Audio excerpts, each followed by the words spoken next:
Leviticus Chapter 1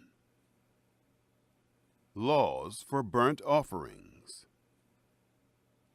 Yahweh called to Moses and spoke to him out of the tent of meeting, saying, Speak to the children of Israel, and tell them, when any one of you offers an offering to Yahweh, you shall offer your offering of the livestock, from the herd and from the flock.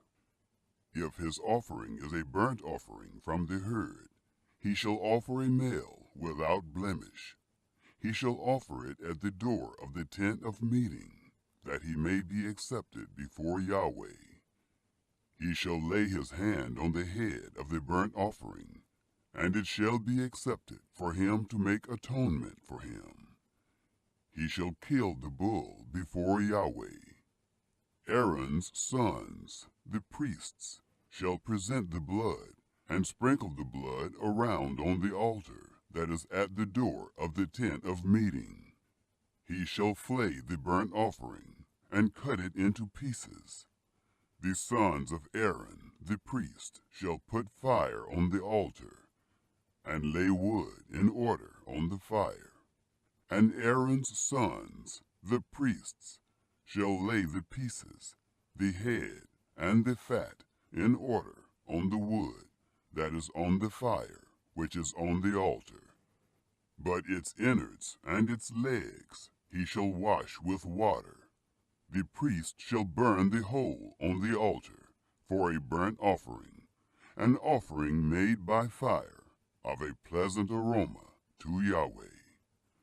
If his offering is from the flock, from the sheep, or from the goats, for a burnt offering, he shall offer a male without blemish.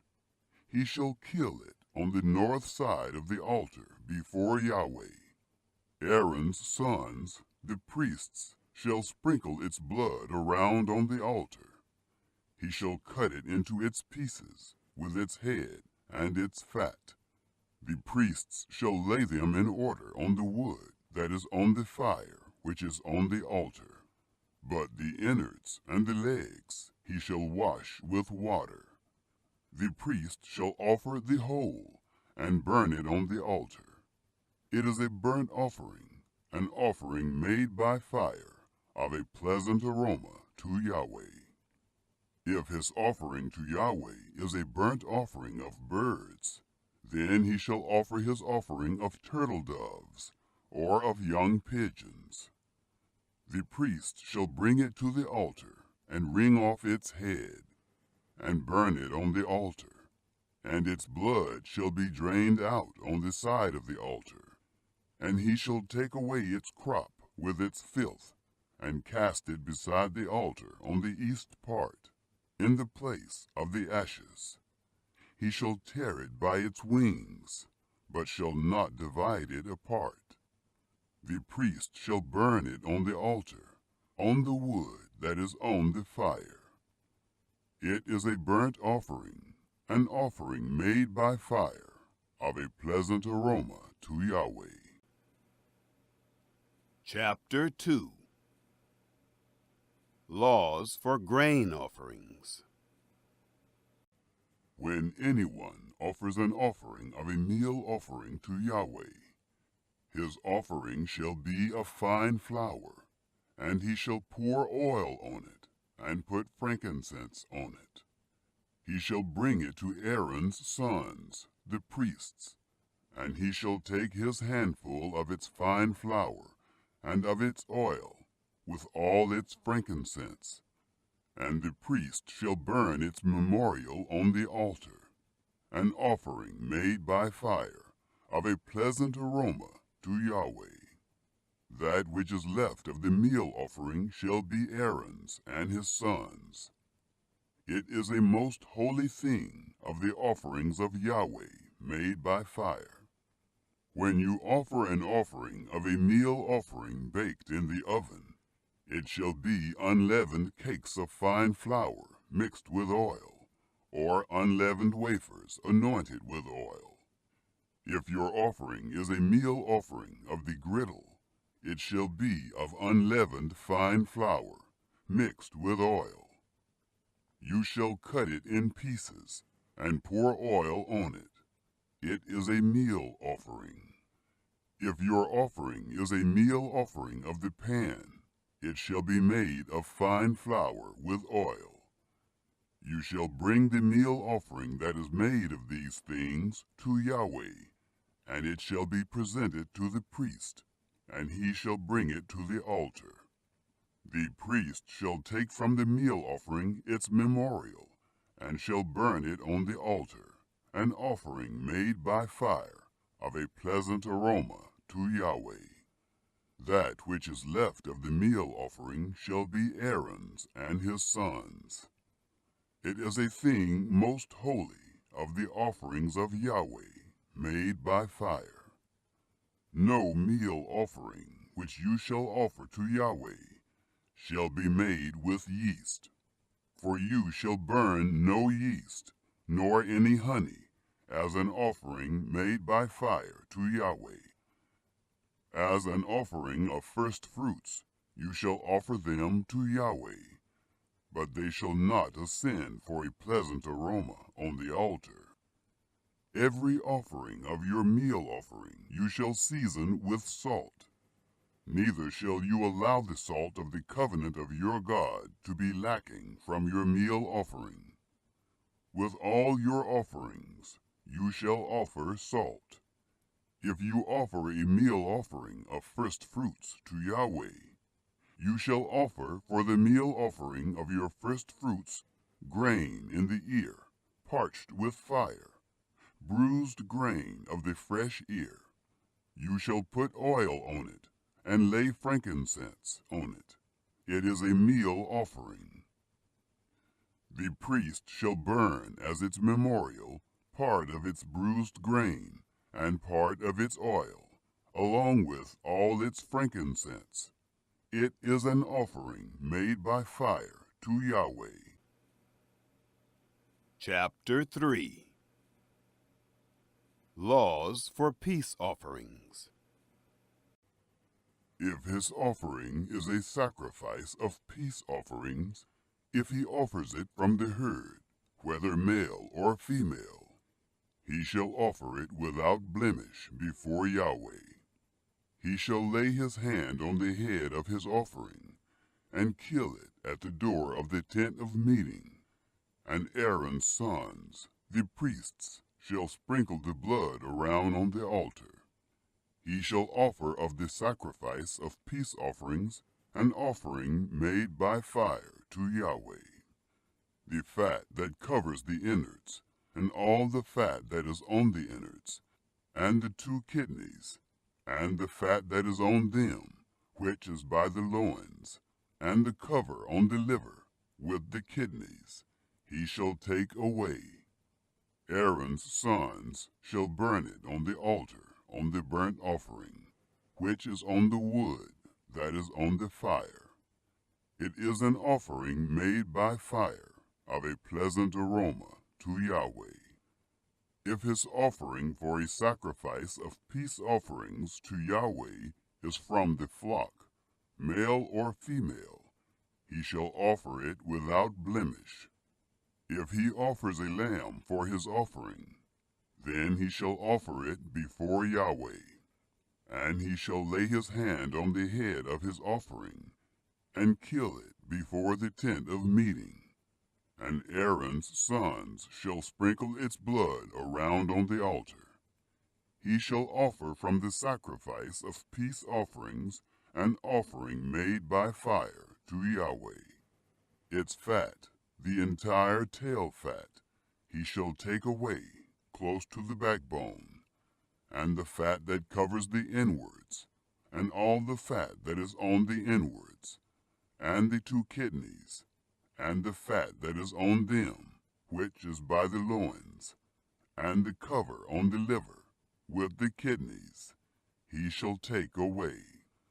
The priest shall burn it on the altar. It is the food of the offering made by fire to Yahweh. If his offering is a goat, then he shall offer it before Yahweh.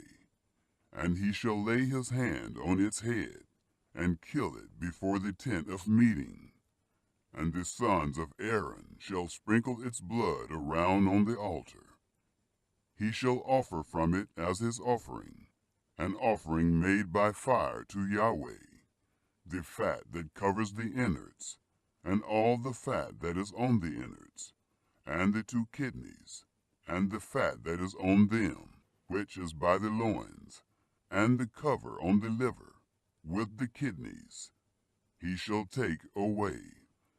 The priest shall burn them on the altar. It is the food of the offering made by fire, for a pleasant aroma. All the fat is Yahweh's. It shall be a perpetual statute throughout your generations, in all your dwellings, that you shall eat neither fat nor blood. Chapter 4.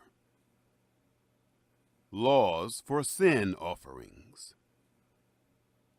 Yahweh spoke to Moses, saying, Speak to the children of Israel, saying, If anyone sins unintentionally in any of the things which Yahweh has commanded not to be done, and does any one of them, if the anointed priest sins so as to bring guilt on the people, then let him offer for his sin, which he has sinned, a young bull without blemish to Yahweh for a sin offering.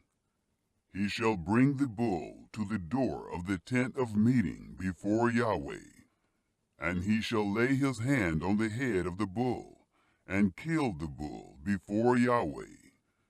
The anointed priest shall take some of the blood of the bull, and bring it to the tent of meeting. The priest shall dip his finger in the blood, and sprinkle some of the blood 7 times before Yahweh, before the veil of the sanctuary. The priest shall put some of the blood on the horns of the altar of sweet incense before Yahweh, which is in the tent of meeting, and he shall pour out all of the rest of the blood of the bull at the base of the altar of burnt offering, which is at the door of the tent of meeting. He shall take all the fat of the bull of the sin offering off of it, the fat that covers the innards, and all the fat that is on the innards, and the 2 kidneys, and the fat that is on them, which is by the loins, and the cover on the liver, with the kidneys, he shall take away, as it is taken off of the bull of the sacrifice of peace offerings. The priest shall burn them on the altar of burnt offering. The bull's skin, all its flesh, with its head, and with its legs, its innards, and its dung, even the whole bull shall he carry forth outside the camp to a clean place, where the ashes are poured out, and burn it on wood with fire. Where the ashes are poured out, it shall be burned. If the whole congregation of Israel sins, and the thing is hidden from the eyes of the assembly, and they have done any of the things which Yahweh has commanded not to be done, and are guilty, when the sin in which they have sinned is known, then the assembly shall offer a young bull for a sin offering, and bring it before the tent of meeting. The elders of the congregation shall lay their hands on the head of the bull before Yahweh, and the bull shall be killed before Yahweh. The anointed priest shall bring of the blood of the bull to the tent of meeting, and the priest shall dip his finger in the blood, and sprinkle it 7 times before Yahweh, before the veil. He shall put some of the blood on the horns of the altar, which is before Yahweh, that is in the tent of meeting, and the rest of the blood he shall pour out at the base of the altar of burnt offering, which is at the door of the tent of meeting.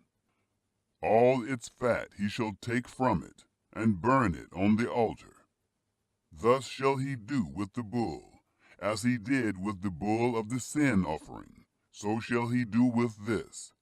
And the priest shall make atonement for them, and they shall be forgiven. He shall carry forth the bull outside the camp, and burn it as he burned the first bull. It is the sin offering for the assembly. When a ruler sins, and unwittingly does any one of all the things which Yahweh his God has commanded not be done, and is guilty, if his sin in which he has sinned is made known to him, he shall bring as his offering a goat, a male without blemish. He shall lay his hand on the head of the goat, and kill it in the place where they kill the burnt offering before Yahweh. It is a sin offering. The priest shall take some of the blood of the sin offering with his finger, and put it on the horns of the altar of burnt offering. He shall pour out the rest of its blood at the base of the altar of burnt offering. All its fat he shall burn on the altar, like the fat of the sacrifice of peace offerings. And the priest shall make atonement for him concerning his sin, and he will be forgiven. If any one of the common people sins unwittingly, in doing any of the things which Yahweh has commanded not to be done, and is guilty, if his sin which he has sinned is made known to him, then he shall bring for his offering a goat, a female without blemish, for his sin which he has sinned. He shall lay his hand on the head of the sin offering, and kill the sin offering in the place of burnt offering. The priest shall take some of its blood with his finger, and put it on the horns of the altar of burnt offering. And the rest of its blood he shall pour out at the base of the altar. All its fat he shall take away, like the fat is taken away from off of the sacrifice of peace offerings. And the priest shall burn it on the altar for a pleasant aroma to Yahweh. And the priest shall make atonement for him, and he will be forgiven. If he brings a lamb as his offering for a sin offering, he shall bring a female without blemish. He shall lay his hand on the head of the sin offering, and kill it for a sin offering, in the place where they kill the burnt offering. The priest shall take some of the blood of the sin offering with his finger, and put it on the horns of the altar of burnt offering, and all the rest of its blood he shall pour out at the base of the altar. All its fat he shall take away, like the fat of the lamb is taken away from the sacrifice of peace offerings. And the priest shall burn them on the altar, on the offerings of Yahweh made by fire. And the priest shall make atonement for him concerning his sin that he has sinned, and he will be forgiven. Chapter 5. Sins requiring a sin offering. If anyone sins, in that he hears the voice of adjuration, he being a witness, whether he has seen or known, if he doesn't report it, then he shall bear his iniquity. Or if anyone touches any unclean thing, whether it is the carcass of an unclean animal, or the carcass of unclean livestock, or the carcass of unclean creeping things, and it is hidden from him, and he is unclean, then he shall be guilty. Or if he touches the uncleanness of man, whatever his uncleanness is with which he is unclean, and it is hidden from him, when he knows of it, then he shall be guilty. Or if anyone swears rashly with his lips to do evil, or to do good, whatever it is that a man might utter rashly with an oath, and it is hidden from him, when he knows of it, then he shall be guilty of one of these. It shall be, when he is guilty of one of these, he shall confess that in which he has sinned, and he shall bring his trespass offering to Yahweh, for his sin which he has sinned, a female from the flock, a lamb or a goat, for a sin offering. And the priest shall make atonement for him concerning his sin. If he can't afford a lamb, then he shall bring his trespass offering for that in which he has sinned, 2 turtle doves, or 2 young pigeons, to Yahweh, one for a sin offering, and the other for a burnt offering. He shall bring them to the priest, who shall first offer the one which is for the sin offering, and wring off its head from its neck, but shall not sever it completely. He shall sprinkle some of the blood of the sin offering on the side of the altar, and the rest of the blood shall be drained out at the base of the altar. It is a sin offering. He shall offer the second for a burnt offering, according to the ordinance, and the priest shall make atonement for him concerning his sin which he has sinned, and he shall be forgiven. But if he can't afford 2 turtle doves, or 2 young pigeons, then he shall bring his offering for that in which he has sinned, the 10th part of an ephah of fine flour for a sin offering. He shall put no oil on it, neither shall he put any frankincense on it, for it is a sin offering. He shall bring it to the priest, and the priest shall take his handful of it as the memorial portion, and burn it on the altar, on the offerings of Yahweh made by fire. It is a sin offering.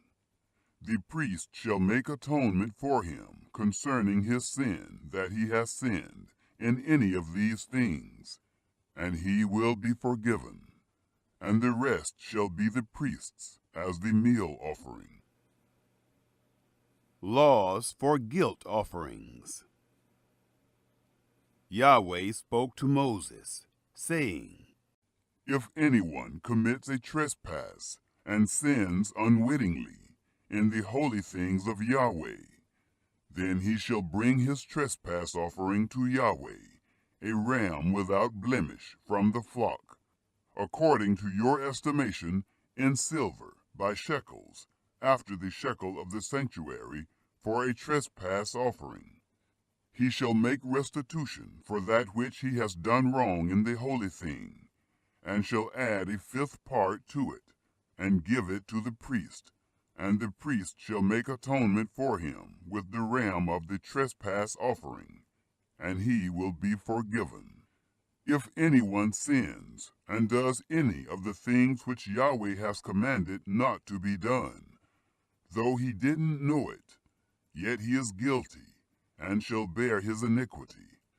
He shall bring a ram without blemish from of the flock, according to your estimation, for a trespass offering, to the priest, and the priest shall make atonement for him concerning the thing in which he sinned and didn't know it, and he will be forgiven.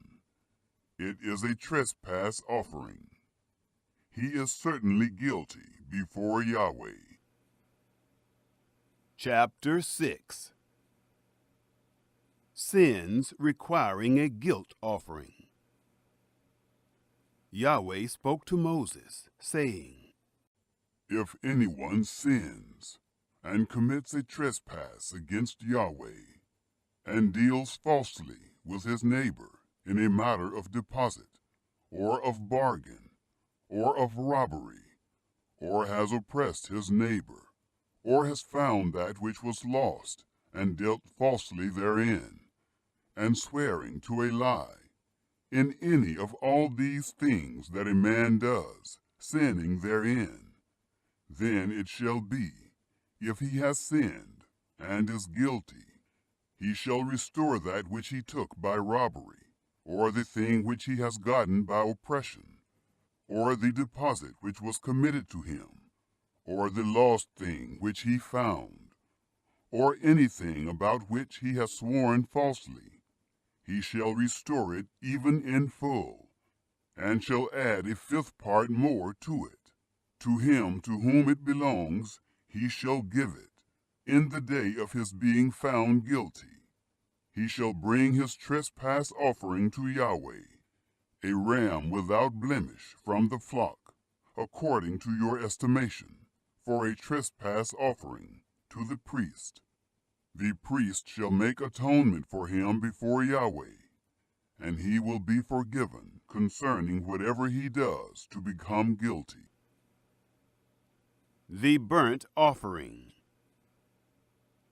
Yahweh spoke to Moses, saying, Command Aaron and his sons, saying, This is the law of the burnt offering. The burnt offering shall be on the hearth, on the altar, all night, until the morning, and the fire of the altar shall be kept burning on it.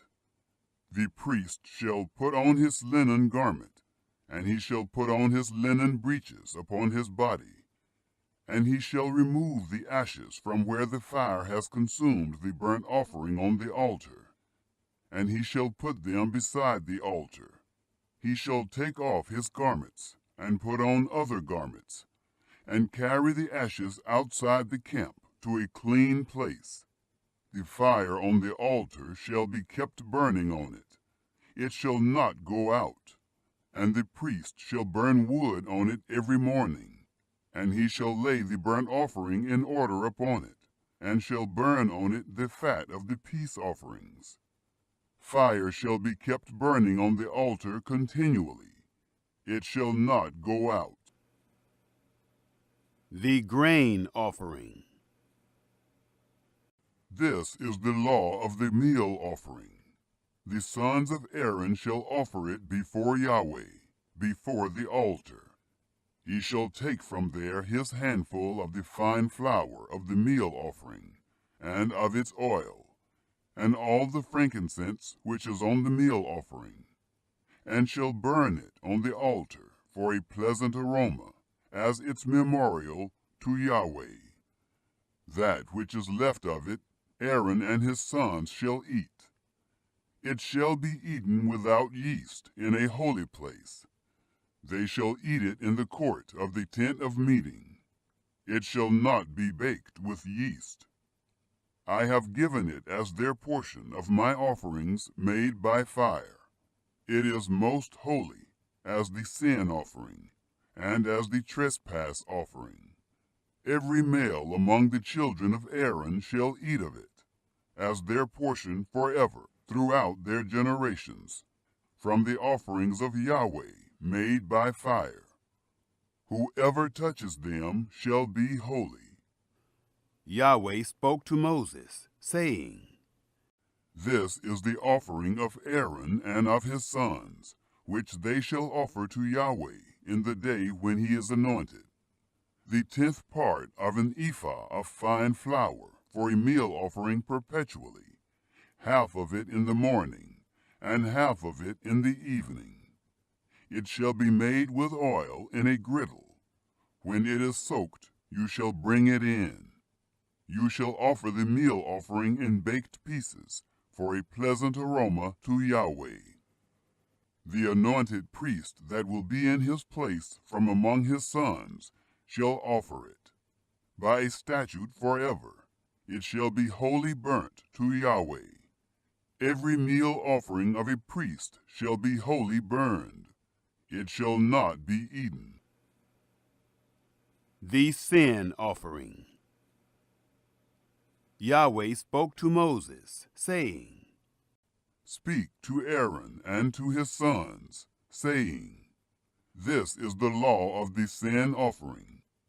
In the place where the burnt offering is killed, the sin offering shall be killed before Yahweh.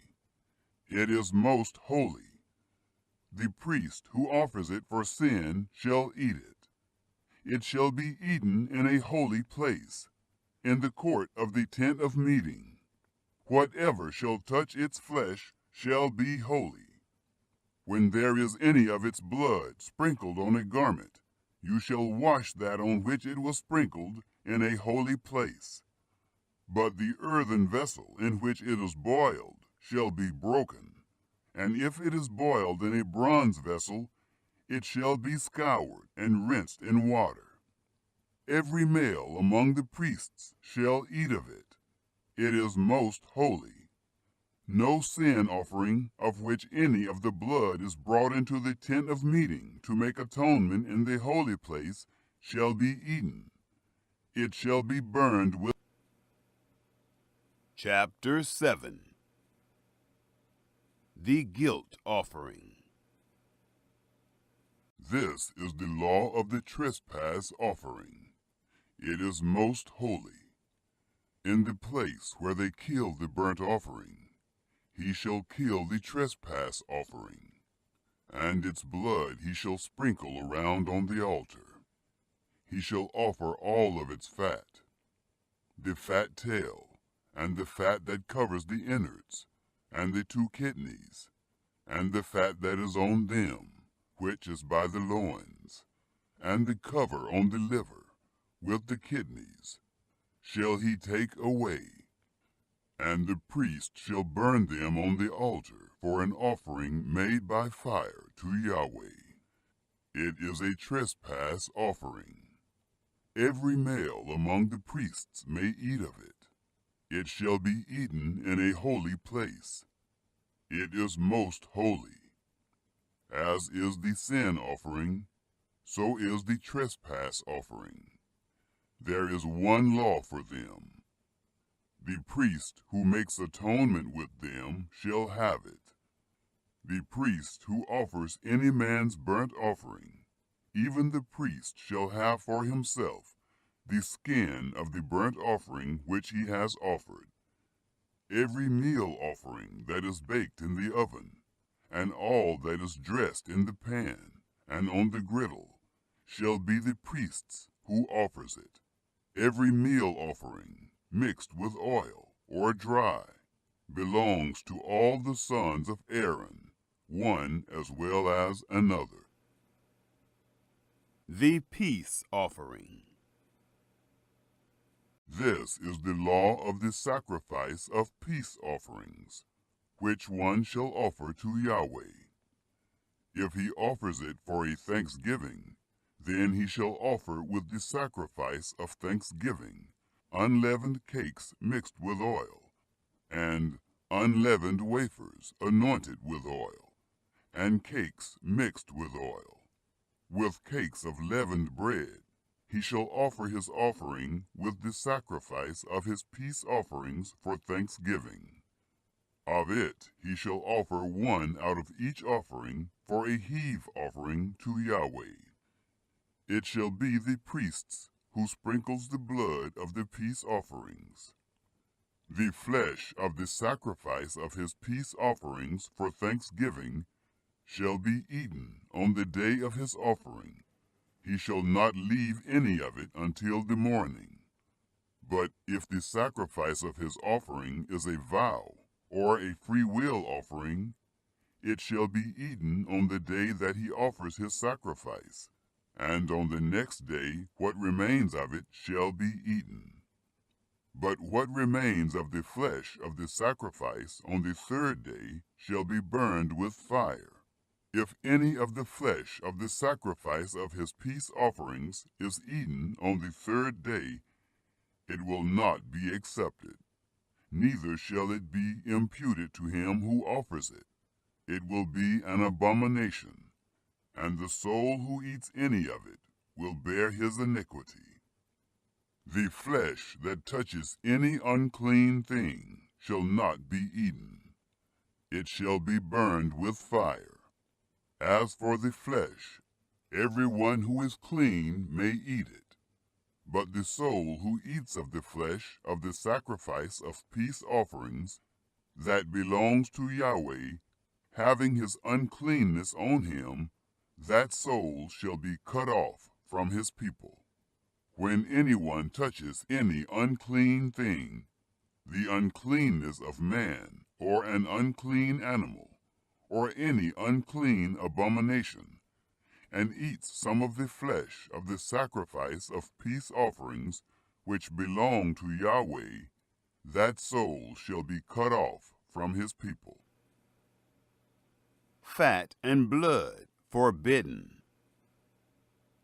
Yahweh spoke to Moses, saying, Speak to the children of Israel, saying, You shall eat no fat of bull, or sheep, or goat, the fat of that which dies of itself, and the fat of that which is torn of animals, may be used for any other service, but you shall in no way eat of it. For whoever eats the fat of the animal, of which men offer an offering made by fire to Yahweh, even the soul who eats it shall be cut off from his people. You shall not eat any blood, whether it is of bird or of animal, in any of your dwellings. Whoever it is who eats any blood, that soul shall be cut off from his people. The priest's portion.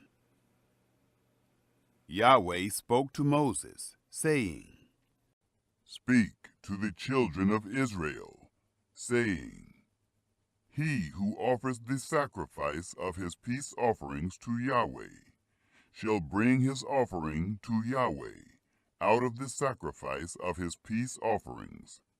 With his own hands he shall bring the offerings of Yahweh made by fire. He shall bring the fat with the breast, that the breast may be waved for a wave offering before Yahweh. The priest shall burn the fat on the altar, but the breast shall be Aaron's and his sons'. The right thigh you shall give to the priest for a heave offering out of the sacrifices of your peace offerings. He among the sons of Aaron, who offers the blood of the peace offerings and the fat, shall have the right thigh for a portion. For the waved breast and the heaved thigh I have taken from the children of Israel out of the sacrifices of their peace offerings, and have given them to Aaron the priest and to his sons as their portion forever from the children of Israel.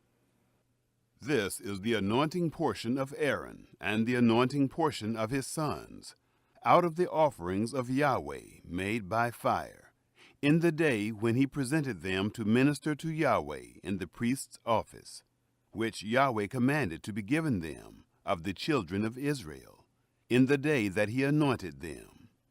It is their portion forever throughout their generations. This is the law of the burnt offering, of the meal offering, and of the sin offering, and of the trespass offering, and of the consecration, and of the sacrifice of peace offerings, which Yahweh commanded Moses in Mount Sinai, in the day that he commanded the children of Israel to offer their offerings to Yahweh in the wilderness of Sin. Chapter 8. Moses consecrates Aaron and his sons. Yahweh spoke to Moses, saying, Take Aaron and his sons with him, and the garments, and the anointing oil, and the bull of the sin offering, and the 2 rams, and the basket of unleavened bread, and assemble all the congregation at the door of the tent of meeting. Moses did as Yahweh commanded him, and the congregation was assembled at the door of the tent of meeting. Moses said to the congregation, This is the thing which Yahweh has commanded to be done. Moses brought Aaron and his sons, and washed them with water. He put the coat on him, tied the sash on him, clothed him with the robe, put the ephod on him, and he tied the skillfully woven band of the ephod on him, and fastened it to him with it. He placed the breastplate on him, and in the breastplate he put the Urim and the Thummim. He set the turban on his head, and on the turban, in front, he set the golden plate, the holy crown, as Yahweh commanded Moses. Moses took the anointing oil, and anointed the tabernacle, and all that was in it, and sanctified them. He sprinkled it on the altar 7 times, and anointed the altar and all its vessels, and the basin and its base, to sanctify them. He poured some of the anointing oil on Aaron's head, and anointed him, to sanctify him. Moses brought Aaron's sons, and clothed them with coats, and tied sashes on them, and put headbands on them, as Yahweh commanded Moses. The priest's sin offering. He brought the bull of the sin offering, and Aaron and his sons laid their hands on the head of the bull of the sin offering. He killed it, and Moses took the blood and put it around on the horns of the altar with his finger, and purified the altar, and poured out the blood at the base of the altar, and sanctified it, to make atonement for it. He took all the fat that was on the innards, and the cover of the liver, and the 2 kidneys, and their fat, and Moses burned it on the altar. But the bull, and its skin, and its flesh, and its dung, he burned with fire outside the camp, as Yahweh commanded Moses. The priest's burnt offering. He presented the ram of the burnt offering, and Aaron and his sons laid their hands on the head of the ram. He killed it, and Moses sprinkled the blood around on the altar. He cut the ram into its pieces, and Moses burned the head, and the pieces, and the fat. He washed the innards and the legs with water, and Moses burned the whole ram on the altar. It was a burnt offering for a pleasant aroma. It was an offering made by fire to Yahweh, as Yahweh commanded Moses. The ram of consecration. He presented the other ram, the ram of consecration, and Aaron and his sons laid their hands on the head of the ram. He killed it, and Moses took some of its blood and put it on the tip of Aaron's right ear, and on the thumb of his right hand, and on the great toe of his right foot. He brought Aaron's sons, and Moses put some of the blood on the tip of their right ear, and on the thumb of their right hand, and on the great toe of their right foot. And Moses sprinkled the blood around on the altar. He took the fat, and the fat tail, and all the fat that was on the innards, and the cover of the liver, and the 2 kidneys, and their fat, and the right thigh. And out of the basket of unleavened bread that was before Yahweh, he took 1 unleavened cake, and 1 cake of oiled bread, and 1 wafer, and placed them on the fat, and on the right thigh. He put all these in Aaron's hands and in his sons' hands, and waved them for a wave offering before Yahweh. Moses took them from their hands and burned them on the altar on the burnt offering. They were a consecration for a pleasant aroma. It was an offering made by fire to Yahweh. Moses took the breast and waved it for a wave offering before Yahweh. It was Moses' portion of the ram of consecration, as Yahweh commanded Moses. Moses took some of the anointing oil, and some of the blood which was on the altar, and sprinkled it on Aaron, on his garments, and on his sons, and on his sons' garments with him, and sanctified Aaron, his garments, and his sons' garments with him. Moses said to Aaron and to his sons, "Boil the flesh at the door of the tent of meeting, and there eat it, and the bread that is in the basket of consecration, as I commanded, saying, Aaron and his sons shall eat it. What remains of the flesh and of the bread you shall burn with fire.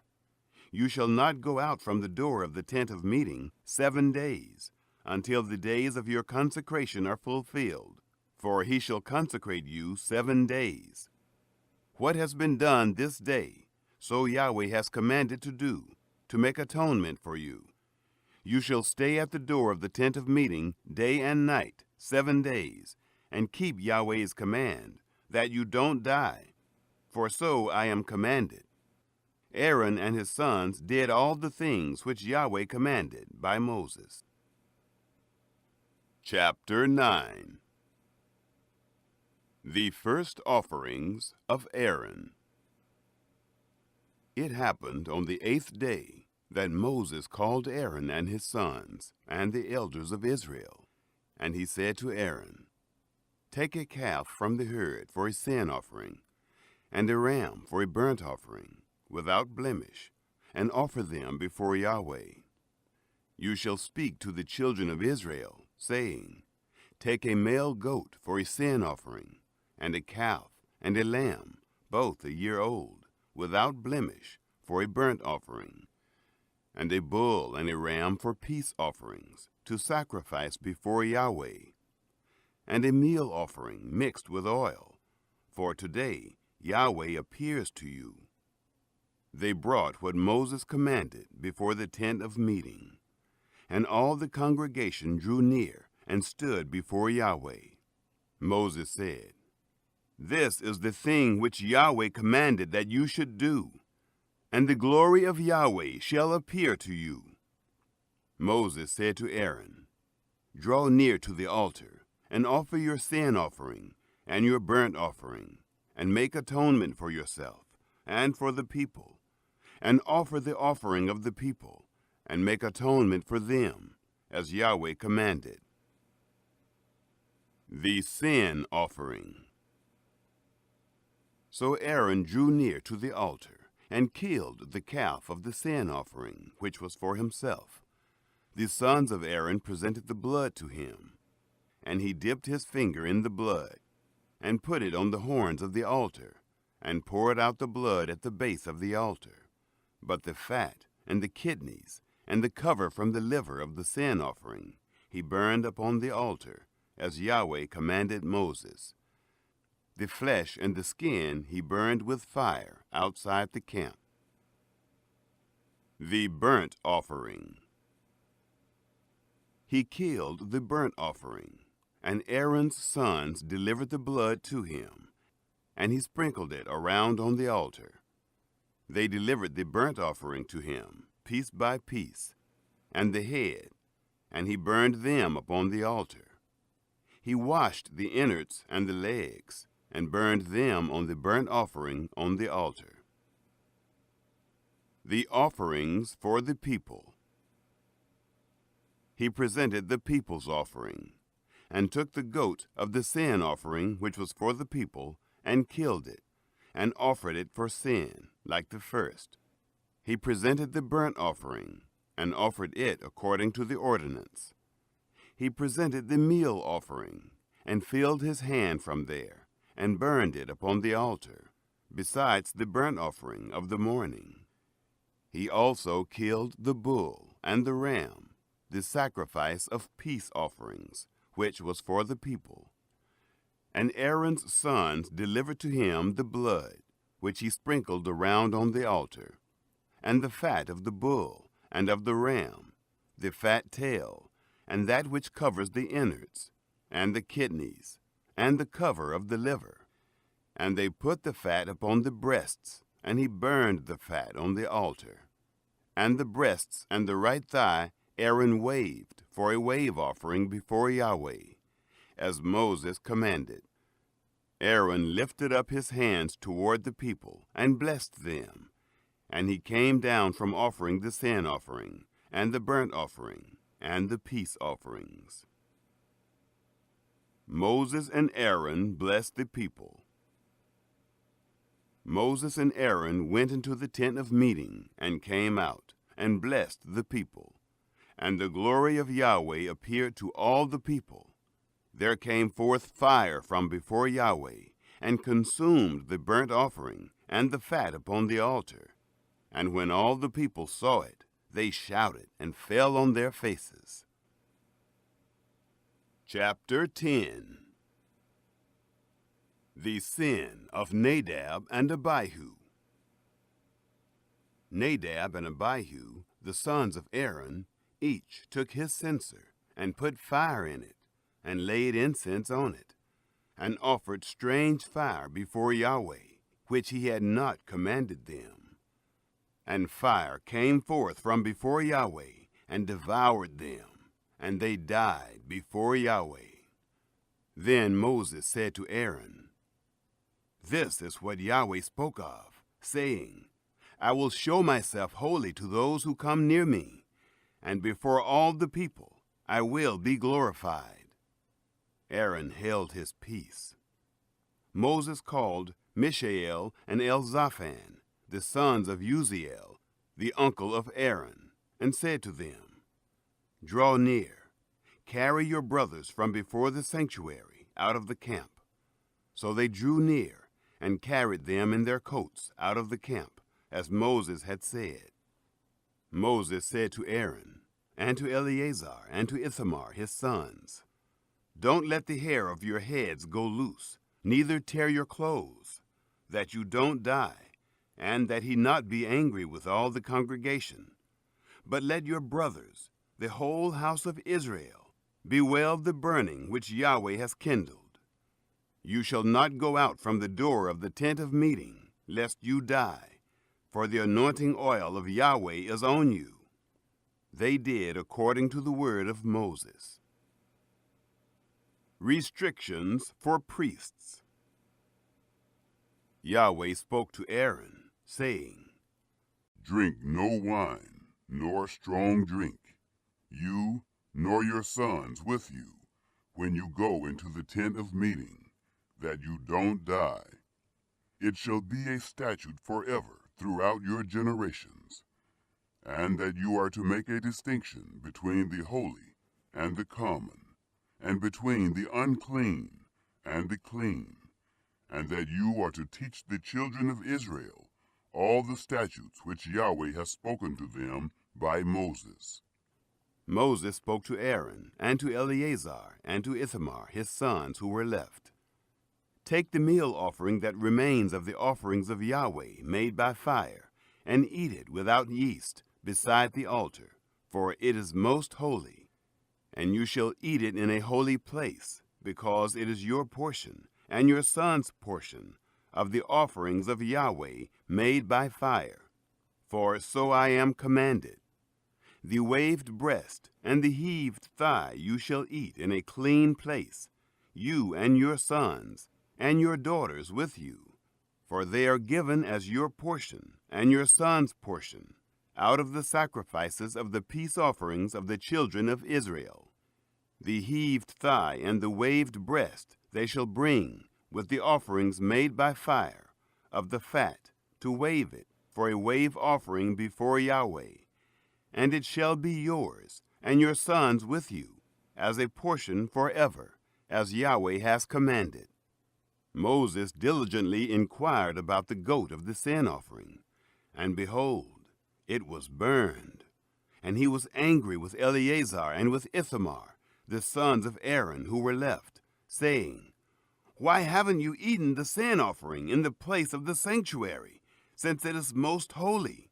And he has given it you to bear the iniquity of the congregation, to make atonement for them before Yahweh. Behold, its blood was not brought into the inner part of the sanctuary. You certainly should have eaten it in the sanctuary, as I commanded.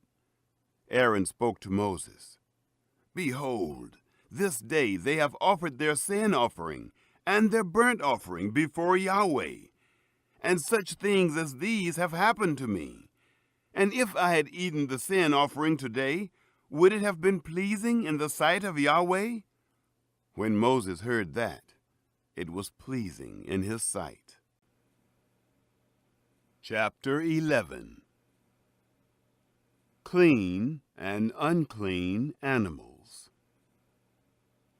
Yahweh spoke to Moses and to Aaron, saying to them, Speak to the children of Israel, saying, These are the living things which you may eat among all the animals that are on the earth. Whatever parts the hoof, and is cloven-footed, and chews the cud among the animals, that you may eat. Nevertheless, these you shall not eat of those that chew the cud, or of those who part the hoof. The camel, because he chews the cud, but doesn't have a parted hoof, he is unclean to you.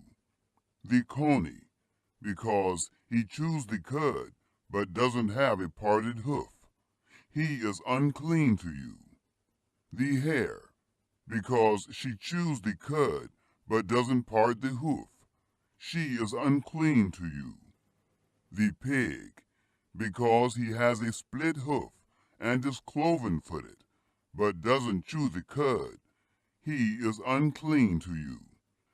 Of their flesh you shall not eat, and their carcasses you shall not touch.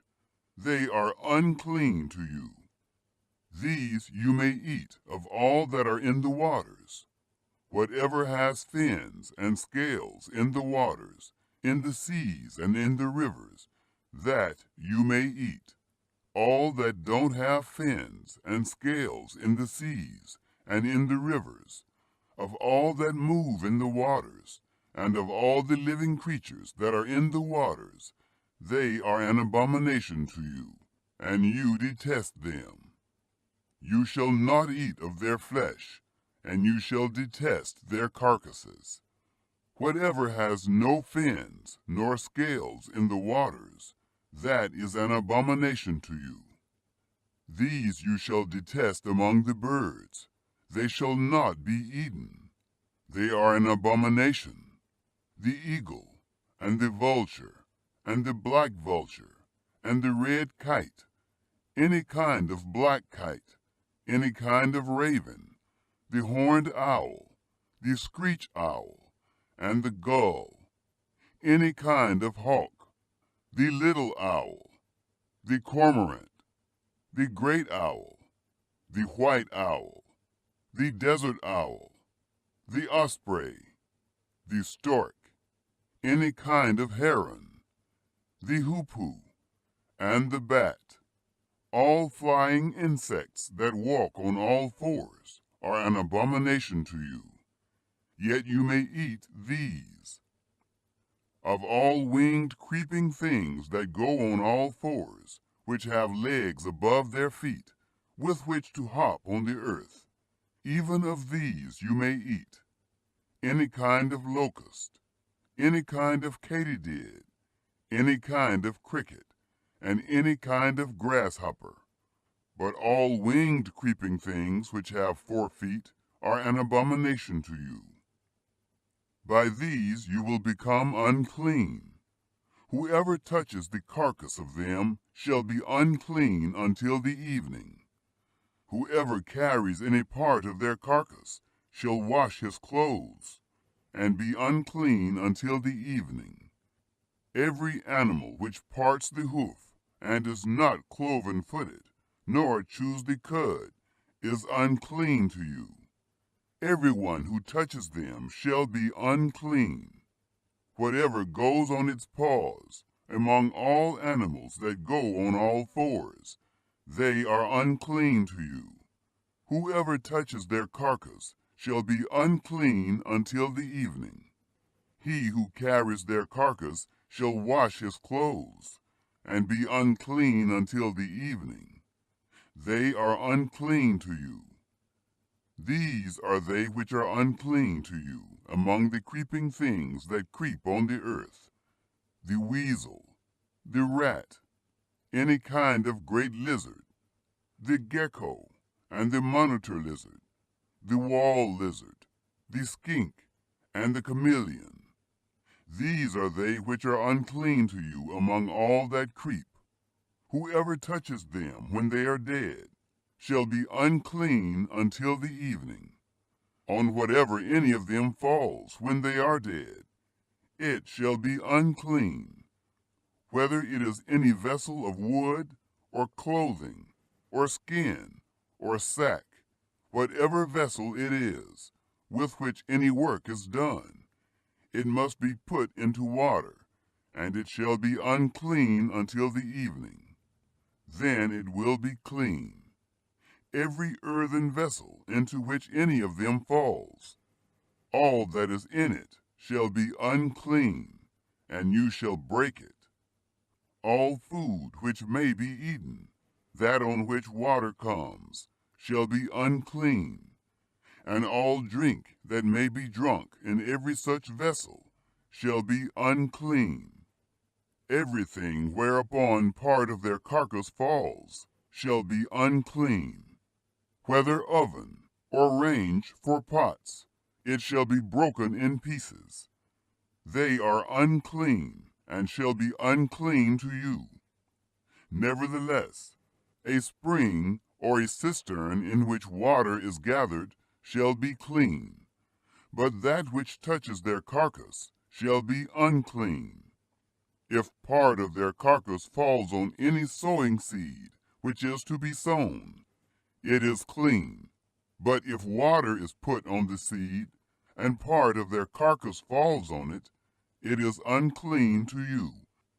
If any animal of which you may eat dies, he who touches its carcass shall be unclean until the evening. He who eats of its carcass shall wash his clothes, and be unclean until the evening. He also who carries its carcass shall wash his clothes, and be unclean until the evening. Every creeping thing that creeps on the earth is an abomination. It shall not be eaten. Whatever goes on its belly, and whatever goes on all fours, or whatever has many feet, even all creeping things that creep on the earth, them you shall not eat, for they are an abomination.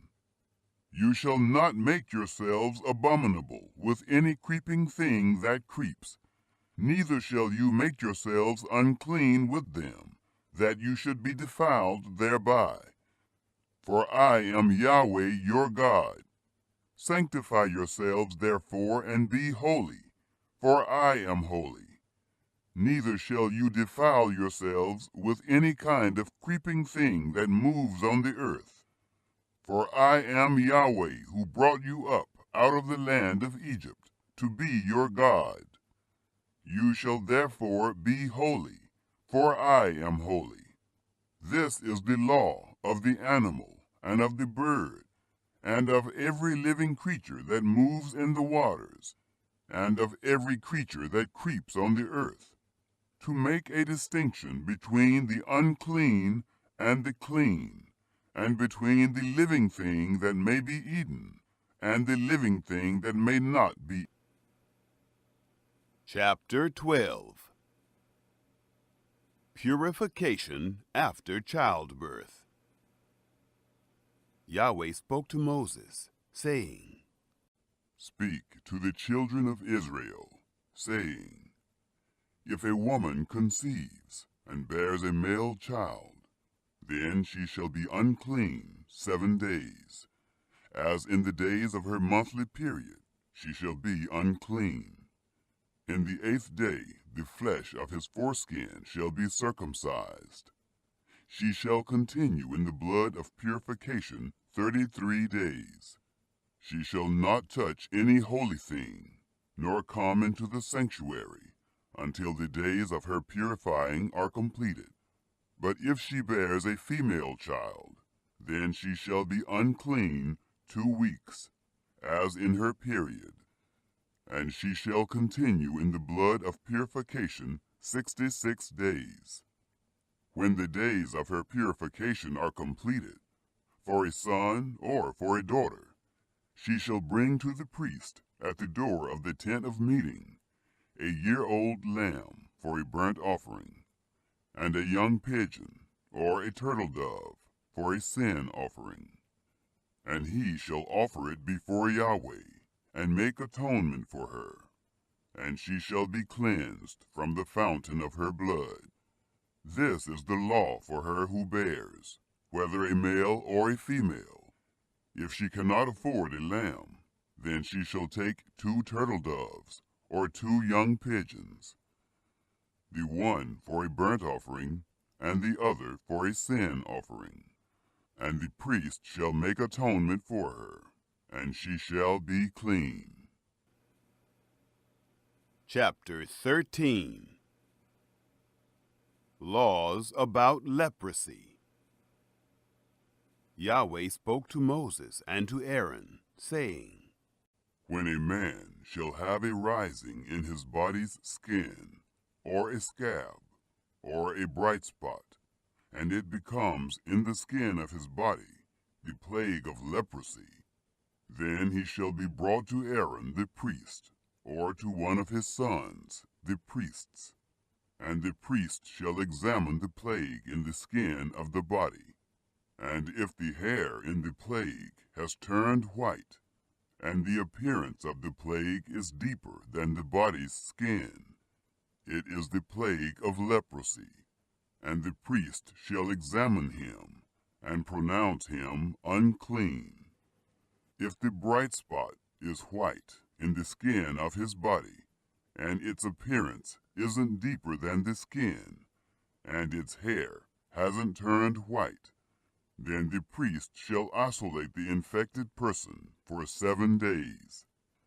The priest shall examine him on the 7th day, and, behold, if in his eyes the plague is arrested, and the plague hasn't spread in the skin, then the priest shall isolate him for 7 more days. The priest shall examine him again on the 7th day, and behold, if the plague has faded, and the plague hasn't spread in the skin, then the priest shall pronounce him clean. It is a scab. He shall wash his clothes, and be clean. But if the scab spreads on the skin, after he has shown himself to the priest for his cleansing, he shall show himself to the priest again. The priest shall examine him, and behold, if the scab has spread on the skin, then the priest shall pronounce him unclean. It is leprosy. When the plague of leprosy is in a man, then he shall be brought to the priest, and the priest shall examine him.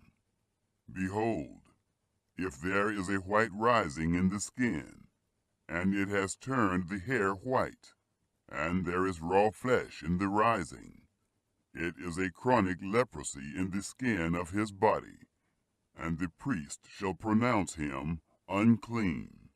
He shall not isolate him, for he is unclean.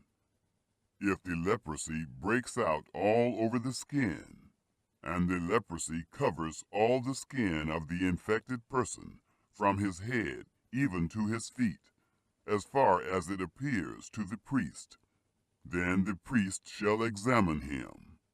And, behold, if the leprosy has covered all his flesh, he shall pronounce him clean of the plague. It has all turned white. He is clean. But whenever raw flesh appears in him, he shall be unclean. The priest shall examine the raw flesh, and pronounce him unclean. The raw flesh is unclean. It is leprosy.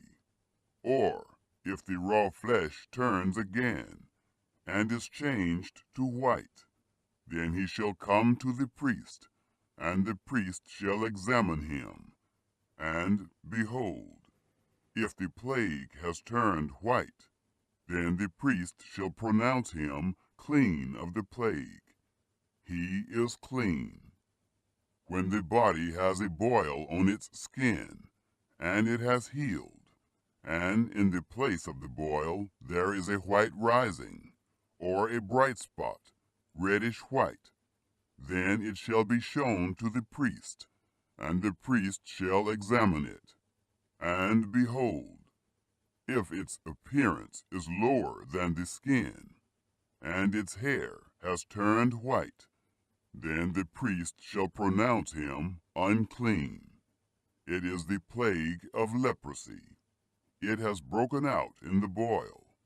But if the priest examines it, and behold, there are no white hairs in it, and it isn't deeper than the skin, but is dim, then the priest shall isolate him 7 days. If it spreads in the skin, then the priest shall pronounce him unclean. It is a plague. But if the bright spot stays in its place and hasn't spread, it is the scar from the boil. and the priest shall pronounce him clean. Or when the body has a burn from fire on its skin, and the raw flesh of the burn becomes a bright spot, reddish white, or white, then the priest shall examine it. And behold, if the hair in the bright spot has turned white, and its appearance is deeper than the skin, it is leprosy. It has broken out in the burning, and the priest shall pronounce him unclean. It is the plague of leprosy. But if the priest examines it, and behold, there is no white hair in the bright spot, and it isn't lower than the skin, but is faded, then the priest shall isolate him 7 days. The priest shall examine him on the 7th day. If it has spread in the skin, then the priest shall pronounce him unclean. It is the plague of leprosy.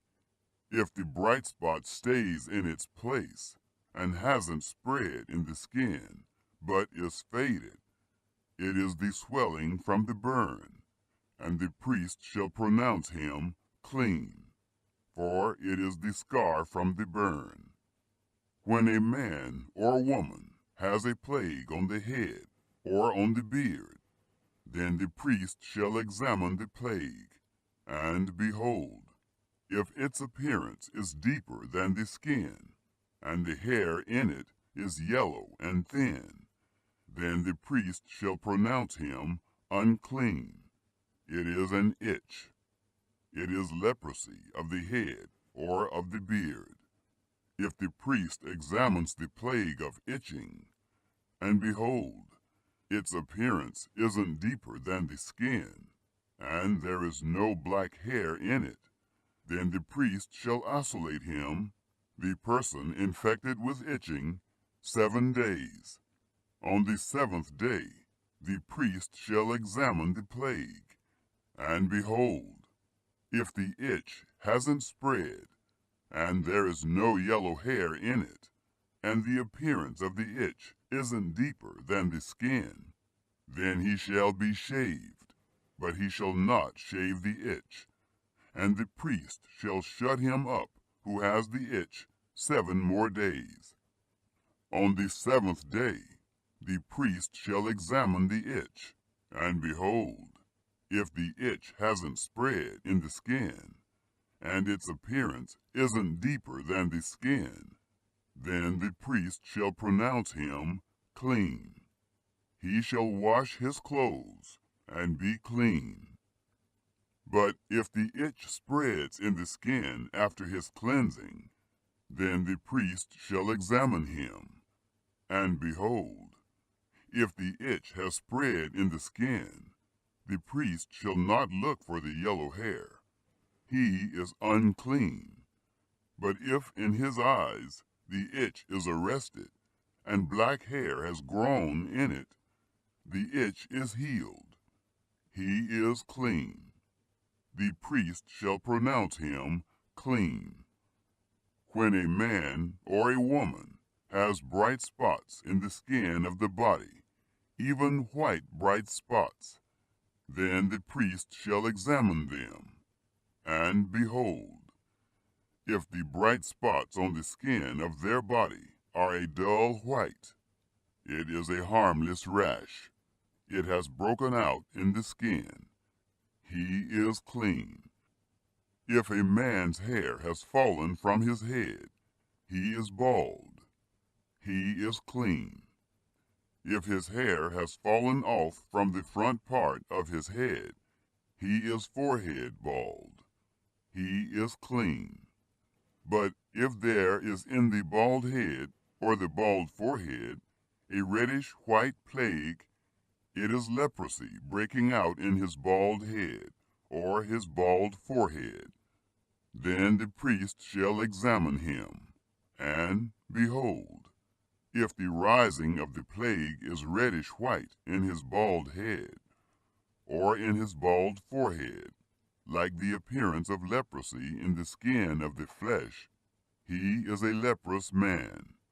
He is unclean. The priest shall surely pronounce him unclean. His plague is on his head.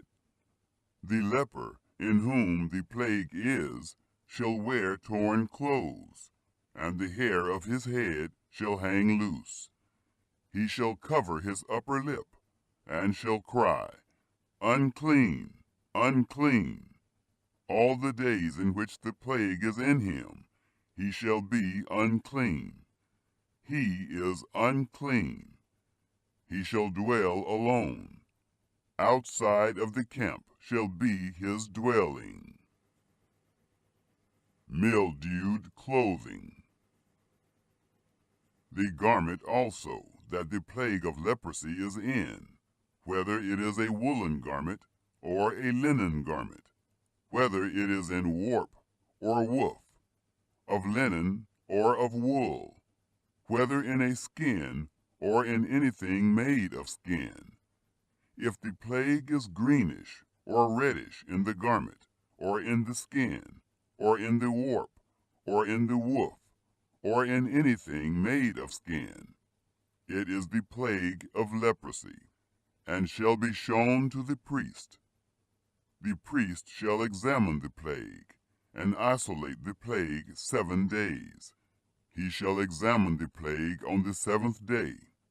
If the plague has spread in the garment, either in the warp, or in the woof, or in the skin, whatever use the skin is used for, the plague is a destructive mildew.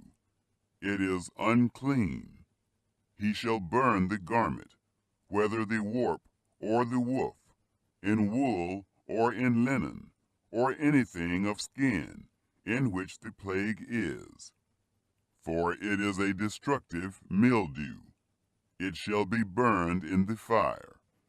If the priest examines it, and, behold, the plague hasn't spread in the garment, either in the warp, or in the woof, or in anything of skin, then the priest shall command that they wash the thing in which the plague is, and he shall isolate it 7 more days. Then the priest shall examine it, after the plague is washed. And behold, if the plague hasn't changed its color, and the plague hasn't spread, it is unclean. You shall burn it in the fire. It is a mildewed spot, whether the bareness is inside or outside. If the priest looks, and behold, the plague has faded after it is washed, then he shall tear it out of the garment, or out of the skin, or out of the warp, or out of the woof. And if it appears again in the garment, either in the warp, or in the woof, or in anything of skin, it is spreading. You shall burn with fire that in which the plague is. The garment, either the warp, or the woof, or whatever thing of skin it is, which you shall wash. If the plague has departed from them, then it shall be washed the 2nd time, and it will be clean. This is the law of the plague of mildew in a garment of wool or linen, either in the warp or the woof, or in anything of skin, to pronounce it clean, or to pronounce it. Chapter 14. Cleansing the leper. Yahweh spoke to Moses, saying, This shall be the law of the leper in the day of his cleansing. He shall be brought to the priest, and the priest shall go forth out of the camp. The priest shall examine him, and behold, if the plague of leprosy is healed in the leper, then the priest shall command them to take for him who is to be cleansed 2 living clean birds, and cedar wood, and scarlet, and hyssop. The priest shall command them to kill one of the birds in an earthen vessel over running water. As for the living bird, he shall take it, and the cedar wood, and the scarlet, and the hyssop, and shall dip them and the living bird in the blood of the bird that was killed over the running water. He shall sprinkle on him who is to be cleansed from the leprosy 7 times, and shall pronounce him clean, and shall let the living bird go into the open field. He who is to be cleansed shall wash his clothes, and shave off all his hair, and bathe himself in water, and he shall be clean. After that he shall come into the camp, but shall dwell outside his tent 7 days. It shall be on the 7th day that he shall shave all his hair off his head, and his beard, and his eyebrows, even all his hair he shall shave off. He shall wash his clothes, and he shall bathe his body in water. Then he shall be clean. On the 8th day he shall take 2 male lambs without blemish, and 1 ewe lamb, a year old, without blemish, and 3/10 of an ephah of fine flour for a meal offering, mingled with oil, and 1 log of oil. The priest who cleanses him shall set the man who is to be cleansed and those things before Yahweh at the door of the tent of meeting. The priest shall take 1 of the male lambs and offer him for a trespass offering with the log of oil, and wave them for a wave offering before Yahweh. He shall kill the male lamb in the place where they kill the sin offering and the burnt offering, in the place of the sanctuary. For as the sin offering is the priest's, so is the trespass offering. It is most holy. The priest shall take some of the blood of the trespass offering, and the priest shall put it on the tip of the right ear of him who is to be cleansed, and on the thumb of his right hand, and on the big toe of his right foot. The priest shall take some of the log of oil, and pour it into the palm of his own left hand. The priest shall dip his right finger in the oil that is in his left hand, and shall sprinkle some of the oil with his finger 7 times before Yahweh. The priest shall put some of the rest of the oil that is in his hand on the tip of the right ear of him who is to be cleansed, and on the thumb of his right hand, and on the big toe of his right foot, upon the blood of the trespass offering. The rest of the oil that is in the priest's hand he shall put on the head of him who is to be cleansed, and the priest shall make atonement for him before Yahweh. The priest shall offer the sin offering, and make atonement for him who is to be cleansed, because of his uncleanness. And afterward he shall kill the burnt offering, and the priest shall offer the burnt offering and the meal offering on the altar. The priest shall make atonement for him, and he shall be clean. If he is poor, and can't afford so much, then he shall take 1 male lamb for a trespass offering to be waved, to make atonement for him, and 1/10 of an ephah of fine flour mingled with oil, for a meal offering, and a log of oil, and 2 turtle doves, or 2 young pigeons, such as he is able to afford. And the one shall be a sin offering, and the other a burnt offering. On the 8th day he shall bring them for his cleansing to the priest, to the door of the tent of meeting, before Yahweh. The priest shall take the lamb of the trespass offering, and the log of oil, and the priest shall wave them for a wave offering before Yahweh. He shall kill the lamb of the trespass offering. The priest shall take some of the blood of the trespass offering, and put it on the tip of the right ear of him who is to be cleansed, and on the thumb of his right hand, and on the big toe of his right foot. The priest shall pour some of the oil into the palm of his own left hand, and the priest shall sprinkle with his right finger some of the oil that is in his left hand 7 times before Yahweh.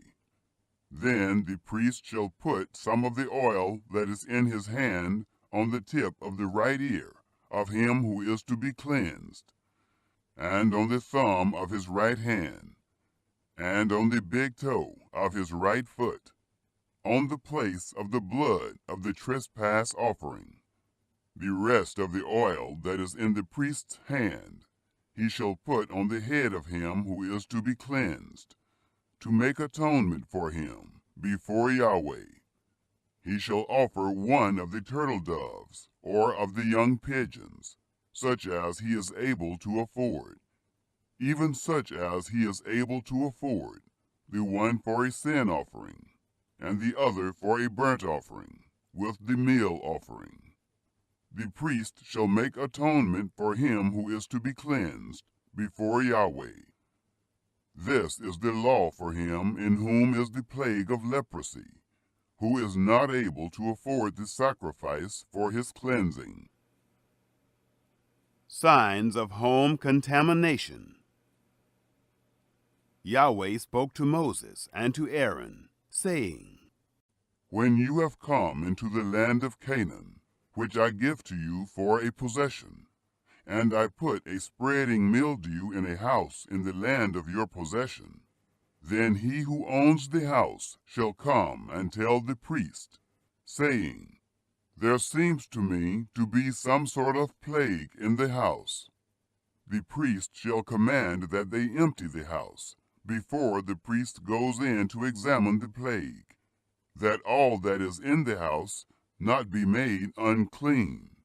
And afterward the priest shall go in to inspect the house. He shall examine the plague, and behold, if the plague is in the walls of the house with hollow streaks, greenish or reddish, and it appears to be deeper than the wall, then the priest shall go out of the house to the door of the house, and shut up the house 7 days. The priest shall come again on the 7th day, and look. If the plague has spread in the walls of the house, then the priest shall command that they take out the stones in which is the plague, and cast them into an unclean place outside of the city. And he shall cause the inside of the house to be scraped all over, and they shall pour out the mortar that they scraped off outside of the city into an unclean place. They shall take other stones and put them in the place of those stones, and he shall take other mortar and shall plaster the house. If the plague comes again and breaks out in the house, after he has taken out the stones, and after he has scraped the house, and after it was plastered, then the priest shall come in and look. And behold, if the plague has spread in the house, it is a destructive mildew in the house. It is unclean. He shall break down the house, its stones, and its timber, and all the house's mortar. He shall carry them out of the city into an unclean place. Moreover, he who goes into the house while it is shut up shall be unclean until the evening. He who lies down in the house shall wash his clothes, and he who eats in the house shall wash his clothes. Cleansing a home. If the priest shall come in and examine it, and behold, the plague hasn't spread in the house after the house was plastered, then the priest shall pronounce the house clean, because the plague is healed. To cleanse the house he shall take 2 birds, and cedar wood, and scarlet, and hyssop. he shall kill one of the birds in an earthen vessel over running water. He shall take the cedar wood, and the hyssop, and the scarlet, and the living bird, and dip them in the blood of the slain bird, and in the running water, and sprinkle the house 7 times. He shall cleanse the house with the blood of the bird, and with the running water, with the living bird, with the cedar wood, with the hyssop, and with the scarlet. But he shall let the living bird go out of the city into the open field. So shall he make atonement for the house, and it shall be clean. This is the law for any plague of leprosy, and for an itch, and for the destructive mildew of a garment, and for a house, and for a rising, and for a scab, and for a bright spot, to teach when it is unclean, and when it is clean. This is the law. Chapter 15. The uncleanness of men.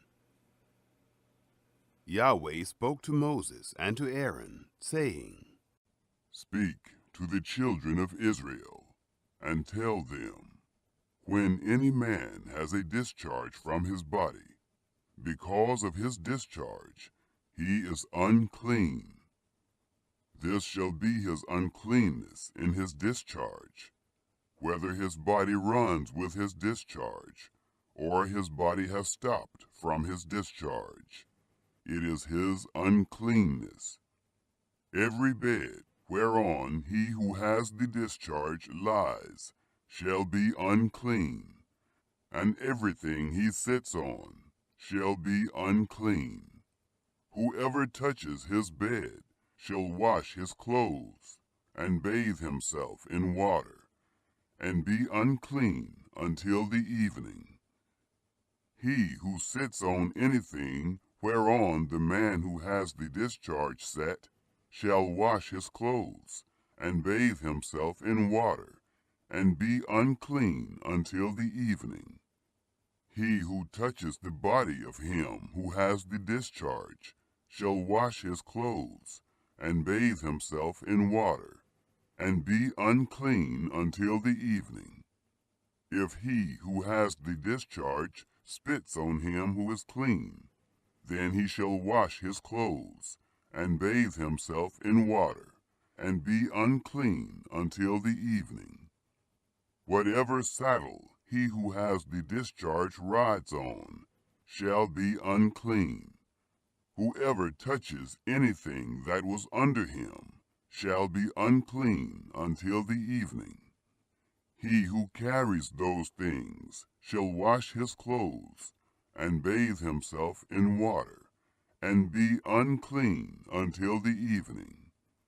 Whoever he who has the discharge touches, without having rinsed his hands in water, he shall wash his clothes, and bathe himself in water, and be unclean until the evening.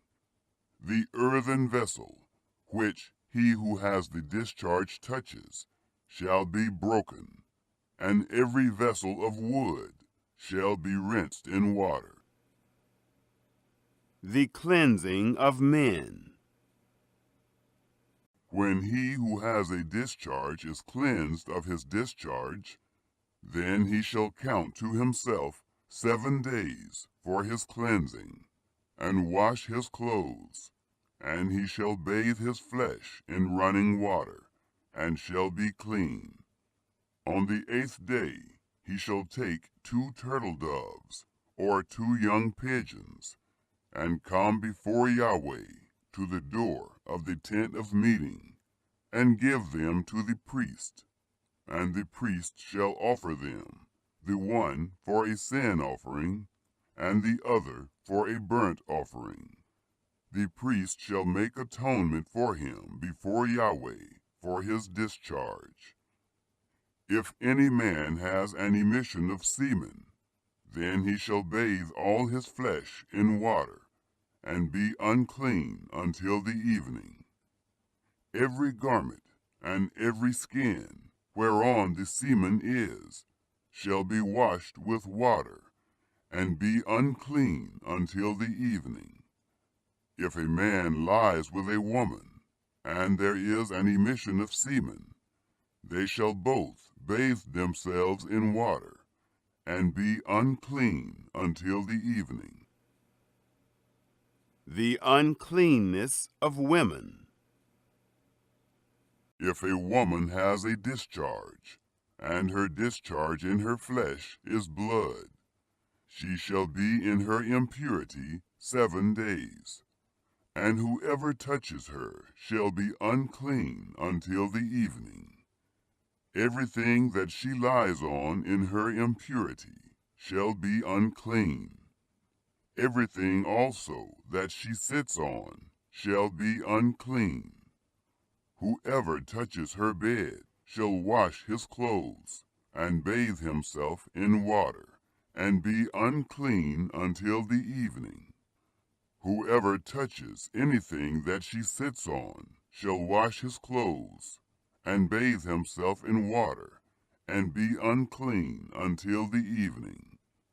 If it is on the bed, or on anything whereon she sits, when he touches it, he shall be unclean until the evening. If any man lies with her, and her monthly flow is on him, he shall be unclean 7 days, and every bed whereon he lies shall be unclean. If a woman has a discharge of her blood many days, not in the time of her period, or if she has a discharge beyond the time of her period, all the days of the discharge of her uncleanness shall be as in the days of her period. She is unclean. Every bed whereon she lies all the days of her discharge shall be to her as the bed of her period, and everything whereon she sits shall be unclean, as the uncleanness of her period. Whoever touches these things shall be unclean, and shall wash his clothes, and bathe himself in water, and be unclean until the evening. The cleansing of women. But if she is cleansed of her discharge, then she shall count to herself 7 days, and after that she shall be clean. On the 8th day she shall take 2 turtle doves, or 2 young pigeons, and bring them to the priest, to the door of the tent of meeting.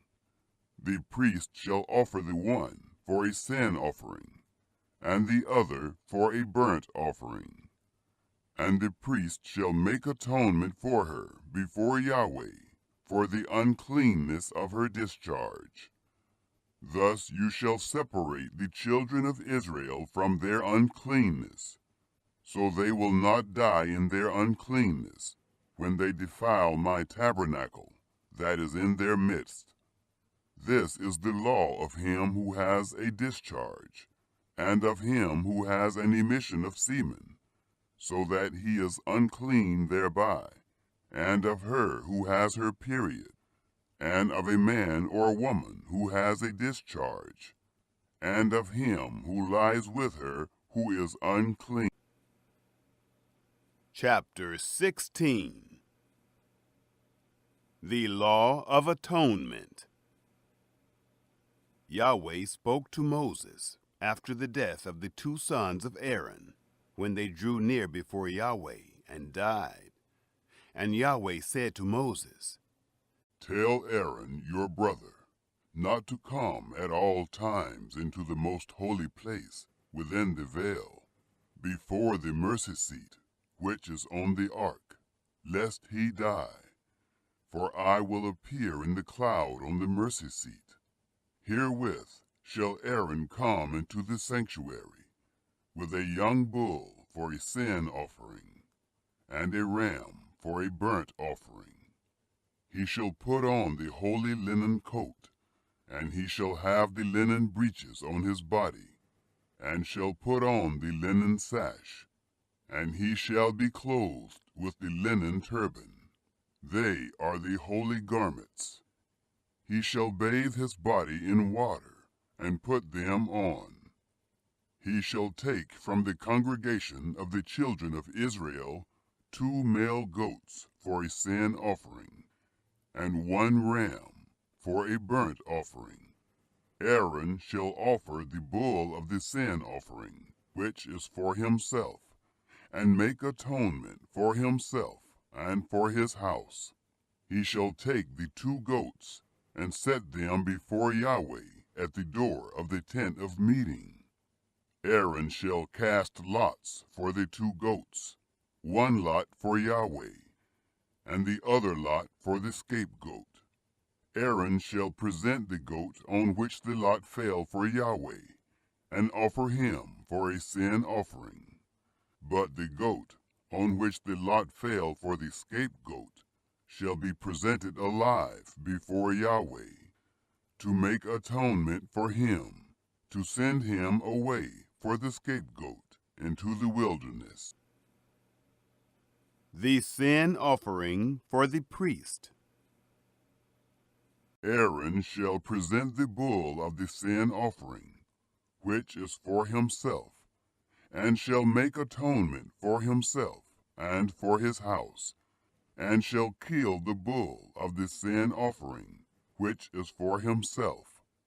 He shall take a censer full of coals of fire from off the altar before Yahweh, and 2 handfuls of sweet incense, beaten small, and bring it within the veil.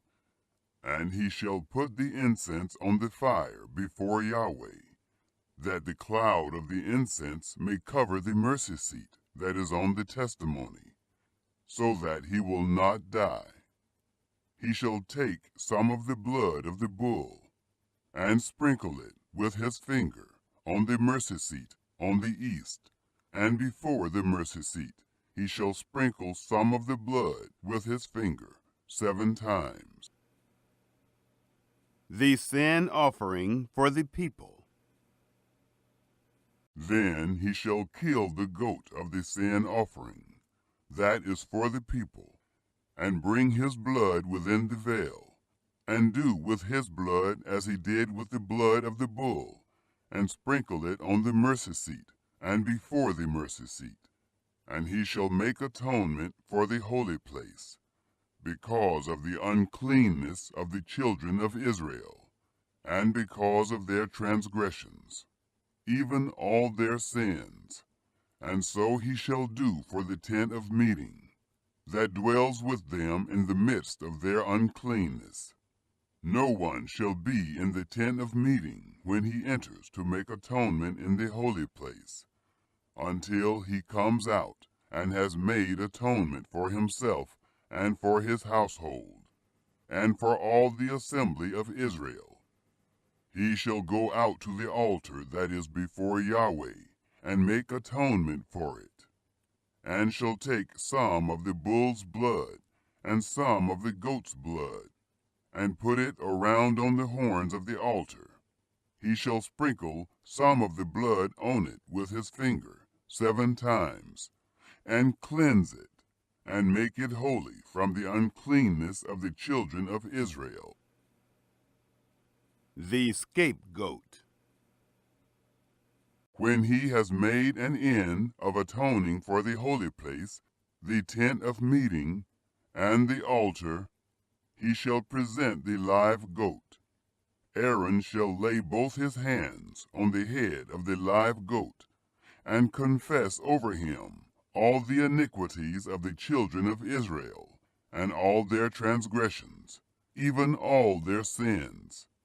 And he shall put them on the head of the goat, and shall send him away into the wilderness by the hand of a man who is in readiness.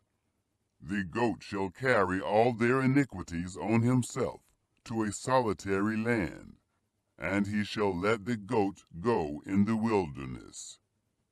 Aaron shall come into the tent of meeting, and shall take off the linen garments, which he put on when he went into the holy place, and shall leave them there. Then he shall bathe himself in water in a holy place, and put on his garments, and come out, and offer his burnt offering, and the burnt offering of the people, and make atonement for himself and for the people. The fat of the sin offering he shall burn on the altar. He who lets the goat go for the scapegoat shall wash his clothes, and bathe his flesh in water, and afterward he shall come into the camp. The bull for the sin offering, and the goat for the sin offering, whose blood was brought in to make atonement in the holy place, shall be carried forth outside the camp. And they shall burn their skins, their flesh, and their dung with fire. He who burns them shall wash his clothes, and bathe his flesh in water, and afterward he shall come into the camp. The Day of Atonement. It shall be a statute to you forever.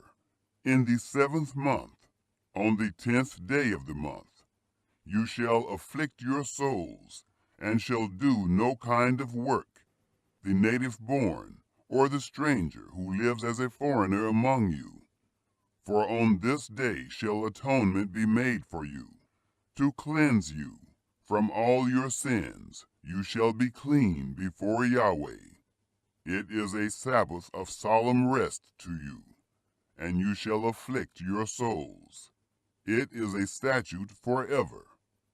The priest who is anointed and who is consecrated to be priest in his father's place shall make the atonement, and shall put on the linen garments, even the holy garments. Then he shall make atonement for the holy sanctuary, and he shall make atonement for the tent of meeting, and for the altar, and he shall make atonement for the priests, and for all the people of the assembly. This shall be an everlasting statute for you, to make atonement for the children of Israel once in the year, because of all their sins. It was done as Yahweh commanded Moses. Chapter 17. The Place of Sacrifice. Yahweh spoke to Moses, saying, Speak to Aaron, and to his sons, and to all the children of Israel, and say to them, This is the thing which Yahweh has commanded. Whatever man there is of the house of Israel, who kills a bull, or lamb, or goat, in the camp, or who kills it outside the camp, and hasn't brought it to the door of the tent of meeting, to offer it as an offering to Yahweh, before the tabernacle of Yahweh, blood shall be imputed to that man. He has shed blood, and that man shall be cut off from among his people. This is to the end that the children of Israel may bring their sacrifices, which they sacrifice in the open field, that they may bring them to Yahweh, to the door of the tent of meeting, to the priest, and sacrifice them for sacrifices of peace offerings to Yahweh. The priest shall sprinkle the blood on the altar of Yahweh at the door of the tent of meeting, and burn the fat for a pleasant aroma to Yahweh. They shall no more sacrifice their sacrifices to the goat idols, after which they play the prostitute. This shall be a statute forever to them, throughout their generations. You shall say to them, Any man there is of the house of Israel, or of the strangers who live as foreigners among them, who offers a burnt offering or sacrifice, and doesn't bring it to the door of the tent of meeting to sacrifice it to Yahweh, that man shall be cut off from his people.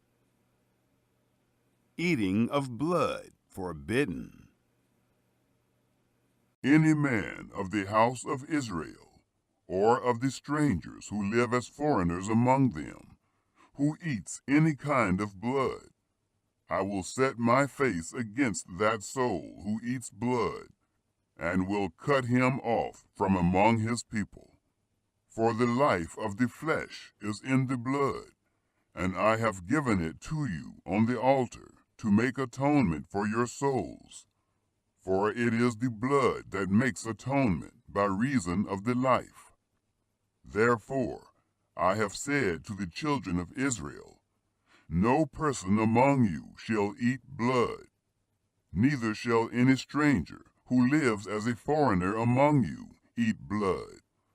Whatever man there is of the children of Israel, or of the strangers who live as foreigners among them, who takes in hunting any animal or bird that may be eaten, he shall pour out its blood and cover it with dust. For as to the life of all flesh, its blood is with its life. Therefore I said to the children of Israel, you shall not eat the blood of any kind of flesh, for the life of all flesh is its blood. Whoever eats it shall be cut off.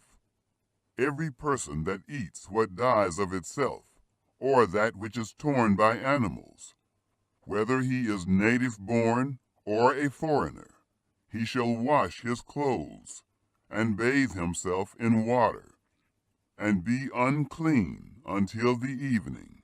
Then he shall be clean. But if he doesn't wash them, or bathe his flesh, then he shall bear his iniquity. Chapter 18. Unlawful sexual relations. Yahweh said to Moses, Speak to the children of Israel, and say to them, I am Yahweh your God. You shall not do as they do in the land of Egypt, where you lived, and you shall not do as they do in the land of Canaan, where I am bringing you. Neither shall you walk in their statutes. You shall do my ordinances, and you shall keep my statutes, and walk in them. I am Yahweh your God. You shall therefore keep my statutes and my ordinances, which if a man does, he shall live in them. I am Yahweh. None of you shall approach anyone who are his close relatives to uncover their nakedness. I am Yahweh. You shall not uncover the nakedness of your father, nor the nakedness of your mother. She is your mother. You shall not uncover her nakedness. You shall not uncover the nakedness of your father's wife. It is your father's nakedness. You shall not uncover the nakedness of your sister, the daughter of your father, or the daughter of your mother, whether born at home or born abroad. You shall not uncover the nakedness of your son's daughter, or of your daughter's daughter, even their nakedness.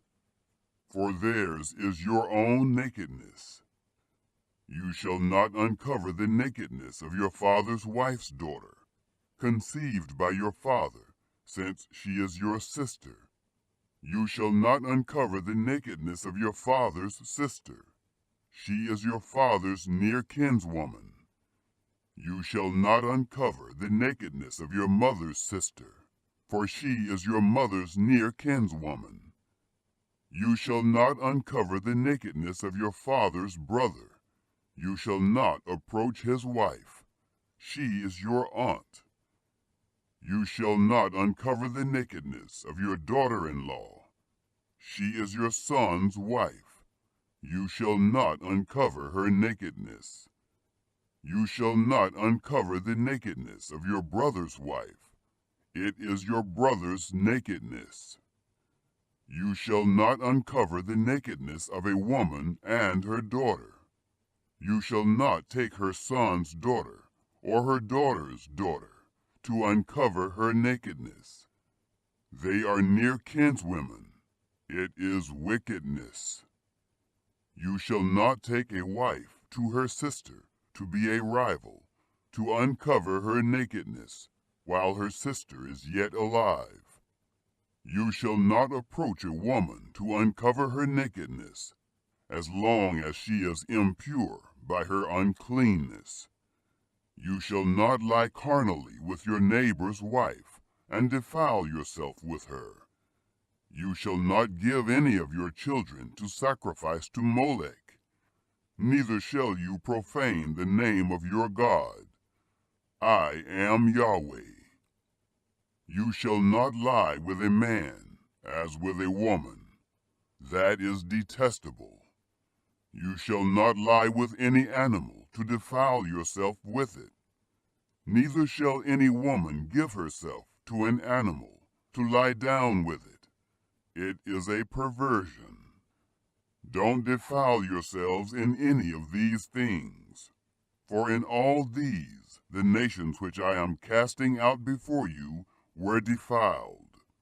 The land was defiled, therefore I punish its iniquity, and the land vomited out her inhabitants.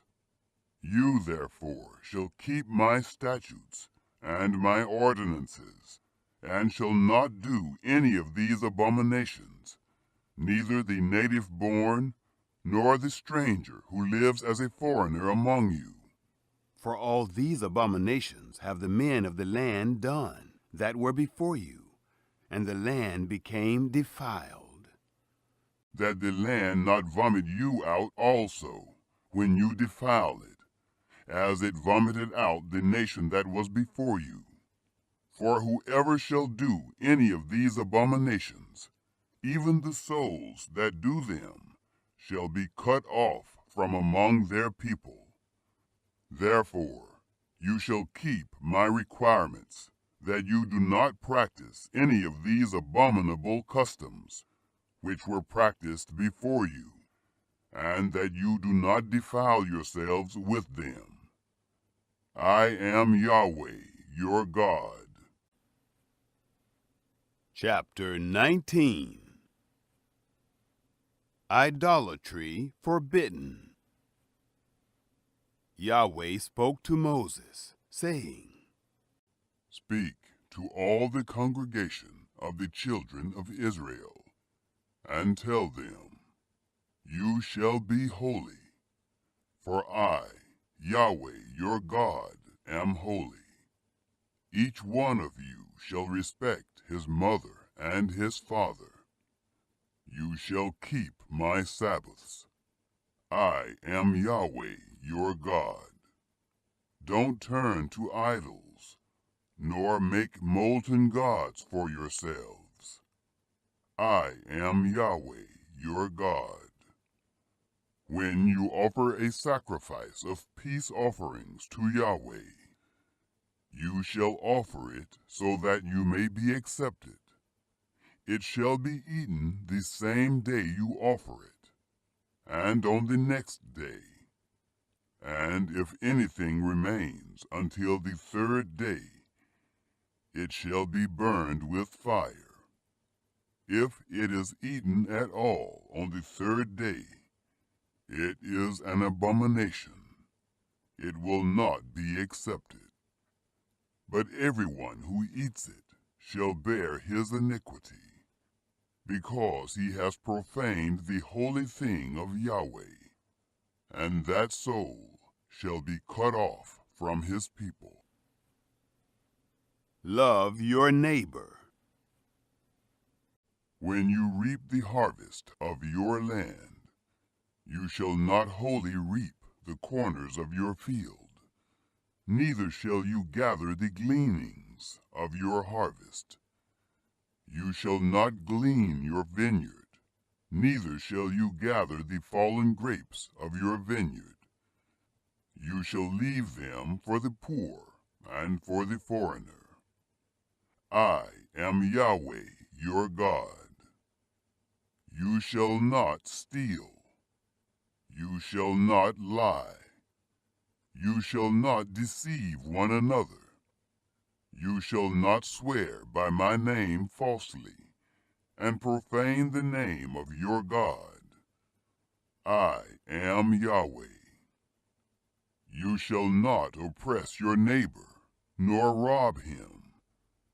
The wages of a hired servant shall not remain with you all night until the morning. You shall not curse the deaf, nor put a stumbling block before the blind, but you shall fear your God. I am Yahweh. You shall do no injustice in judgment. You shall not be partial to the poor, nor show favoritism to the great, but you shall judge your neighbor in righteousness. You shall not go up and down as a slanderer among your people. You shall not endanger the life of your neighbor. I am Yahweh. You shall not hate your brother in your heart. You shall surely rebuke your neighbor, and not bear sin because of him. You shall not take vengeance, nor bear any grudge against the children of your people, but you shall love your neighbor as yourself. I am Yahweh. Keep my decrees. You shall keep my statutes. You shall not crossbreed different kinds of animals.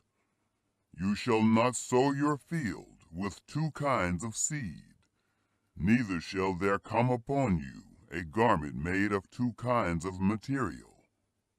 If a man lies carnally with a woman who is a slave girl, pledged to be married to another man, and not ransomed or given her freedom, they shall be punished. They shall not be put to death, because she was not free. He shall bring his trespass offering to Yahweh, to the door of the tent of meeting, even a ram for a trespass offering. The priest shall make atonement for him with the ram of the trespass offering before Yahweh, for his sin which he has committed. And the sin which he has committed shall be forgiven him. When you come into the land, and have planted all kinds of trees for food, then you shall count their fruit as forbidden. 3 years shall they be forbidden to you. It shall not be eaten. But in the 4th year, all its fruit shall be holy, for giving praise to Yahweh. In the 5th year you shall eat its fruit, that it may yield its increase to you. I am Yahweh, your God. You shall not eat any meat with the blood still in it. Neither shall you use enchantments, nor practice sorcery. You shall not cut the hair on the sides of your heads. Neither shall you clip off the edge of your beard. You shall not make any cuttings in your flesh for the dead, nor tattoo any marks on you. I am Yahweh. Don't profane your daughter to make her a prostitute, lest the land fall to prostitution, and the land become full of wickedness. You shall keep my Sabbaths and reverence my sanctuary. I am Yahweh. Don't turn to those who are mediums, nor to the wizards. Don't seek them out to be defiled by them. I am Yahweh, your God. You shall rise up before the gray-head, and honor the face of an old man, and you shall fear your God. I am Yahweh. If a stranger lives as a foreigner with you in your land, you shall not do him wrong. The stranger who lives as a foreigner with you shall be to you as the native born among you, and you shall love him as yourself. For you lived as foreigners in the land of Egypt. I am Yahweh, your God. You shall do no unrighteousness in judgment, in measures of length, of weight, or of quantity. You shall have just balances, just weights, a just ephah, and a just hin. I am Yahweh, your God, who brought you out of the land of Egypt. You shall observe all my statutes and all my ordinances, and do them. I am Yahweh. Chapter 20. Punishments for disobedience. Yahweh spoke to Moses, saying, Moreover, you shall tell the children of Israel, anyone of the children of Israel, or of the strangers who live as foreigners in Israel, who gives any of his seed to Molech, he shall surely be put to death. The people of the land shall stone him with stones. I also will set my face against that person, and will cut him off from among his people, because he has given of his seed to Molech, to defile my sanctuary, and to profane my holy name.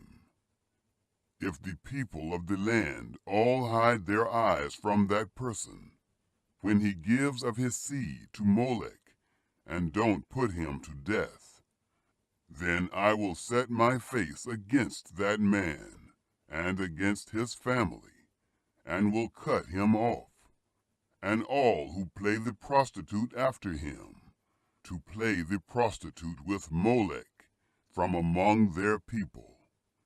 The person that turns to those who are mediums, and to the wizards, to play the prostitute after them, I will even set my face against that person, and will cut him off from among his people. Sanctify yourselves, therefore, and be holy, for I am Yahweh your God. You shall keep my statutes, and do them. I am Yahweh who sanctifies you. For everyone who curses his father or his mother shall surely be put to death. He has cursed his father or his mother. His blood shall be upon him. Punishments for sexual immorality. The man who commits adultery with another man's wife, even he who commits adultery with his neighbor's wife, the adulterer and the adulteress shall surely be put to death. The man who lies with his father's wife has uncovered his father's nakedness. Both of them shall surely be put to death. Their blood shall be upon them. If a man lies with his daughter-in-law, both of them shall surely be put to death. They have committed a perversion. Their blood shall be upon them. If a man lies with a male, as with a woman, both of them have committed an abomination. They shall surely be put to death. Their blood shall be upon them. If a man takes a wife and her mother, it is wickedness. They shall be burned with fire, both he and they, that there be no wickedness among you. If a man lies with an animal, he shall surely be put to death, and you shall kill the animal. If a woman approaches any animal and lies down with it, you shall kill the woman and the animal. They shall surely be put to death. Their blood shall be upon them. If a man takes his sister, his father's daughter, or his mother's daughter, and sees her nakedness, and she sees his nakedness, it is a shameful thing, and they shall be cut off in the sight of the children of their people. He has uncovered his sister's nakedness. He shall bear his iniquity. If a man lies with a woman having her monthly period, and uncovers her nakedness, he has made naked her fountain, and she has uncovered the fountain of her blood, and both of them shall be cut off from among their people. You shall not uncover the nakedness of your mother's sister, nor of your father's sister, for he has made naked his close relative. They shall bear their iniquity. If a man lies with his uncle's wife, he has uncovered his uncle's nakedness. They shall bear their sin. They shall die childless. If a man takes his brother's wife, it is an impurity. He has uncovered his brother's nakedness. They shall be childless. Keep all my decrees. You shall, therefore, keep all my statutes and all my ordinances, and do them, that the land where I am bringing you to dwell may not vomit you out. You shall not walk in the customs of the nation which I am casting out before you, for they did all these things, and therefore I abhorred them.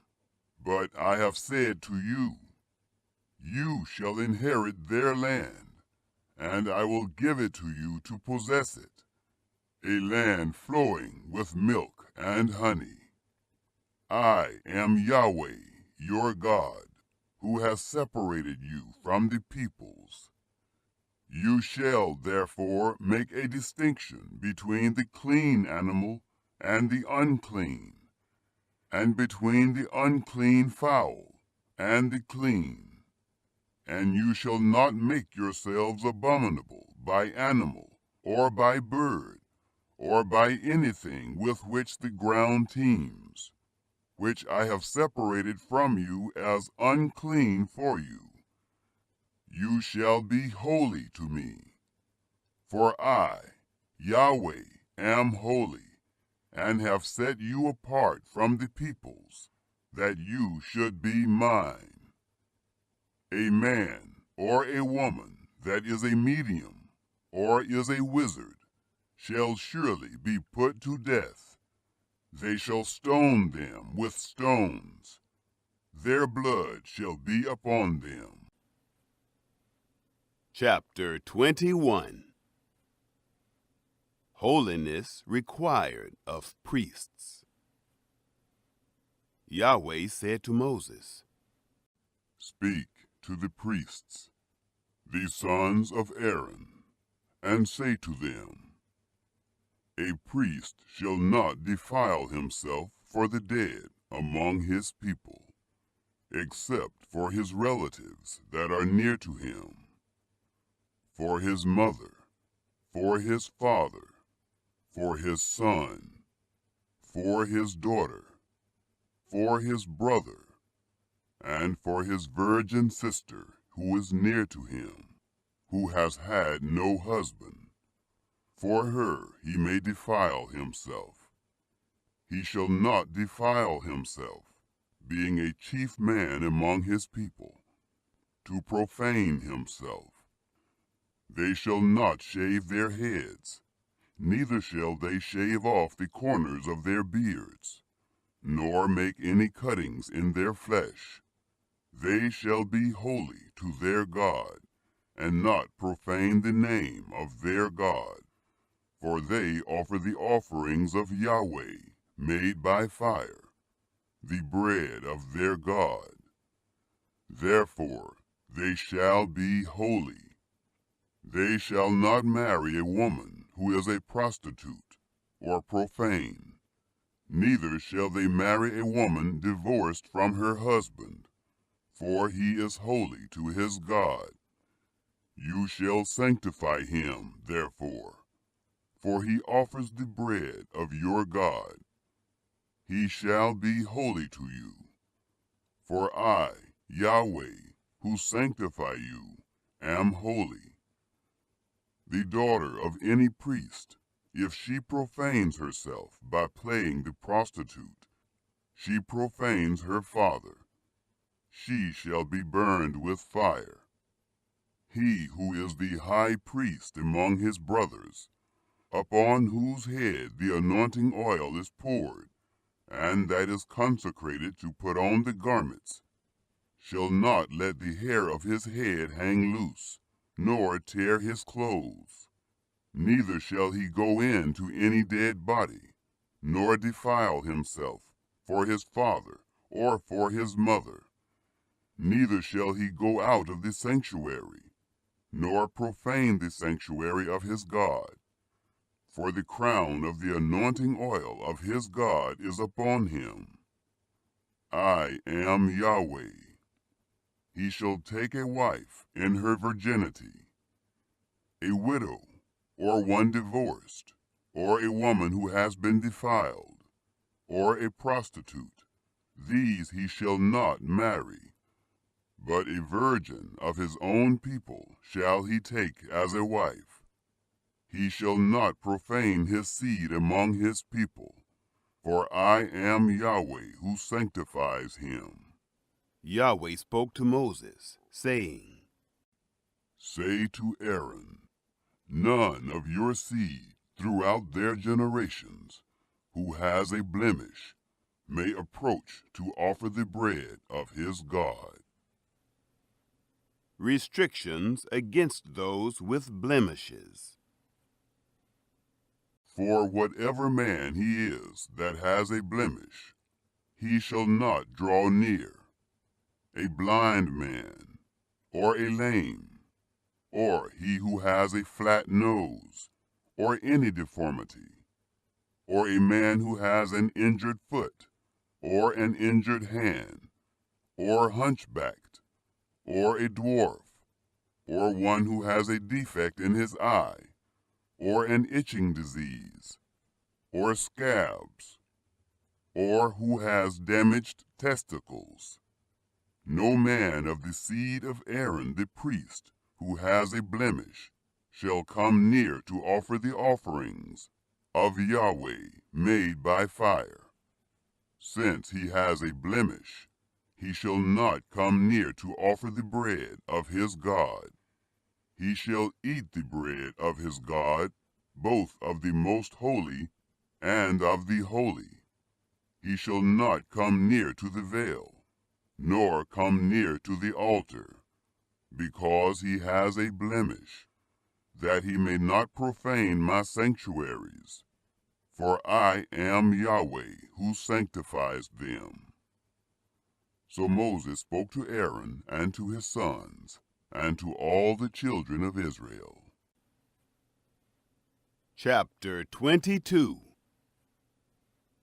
Restrictions against the unclean. Yahweh spoke to Moses, saying, Tell Aaron and his sons to separate themselves from the holy things of the children of Israel, which they make holy to me, and that they not profane my holy name. I am Yahweh. Tell them, if any one of all your seed throughout your generations approaches the holy things which the children of Israel make holy to Yahweh, having his uncleanness on him, that soul shall be cut off from before me. I am Yahweh. Whoever of the seed of Aaron is a leper, or has an issue, he shall not eat of the holy things until he is clean. Whoever touches anything that is unclean by the dead, or a man whose seed goes from him, or whoever touches any creeping thing, whereby he may be made unclean, or a man of whom he may take uncleanness, whatever uncleanness he has. Instructions for cleansing. The person that touches any such shall be unclean until the evening, and shall not eat of the holy things, unless he bathe his body in water. When the sun is down, he shall be clean, and afterward he shall eat of the holy things, because it is his bread. That which dies of itself, or is torn by animals, he shall not eat, defiling himself by it. I am Yahweh.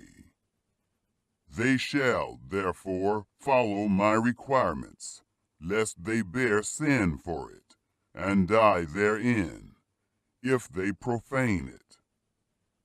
I am Yahweh who sanctifies them. No stranger shall eat of the holy thing, a foreigner living with the priests, or a hired servant shall not eat of the holy thing. But if a priest buys a slave, purchased by his money, he shall eat of it. And such as are born in his house, they shall eat of his bread.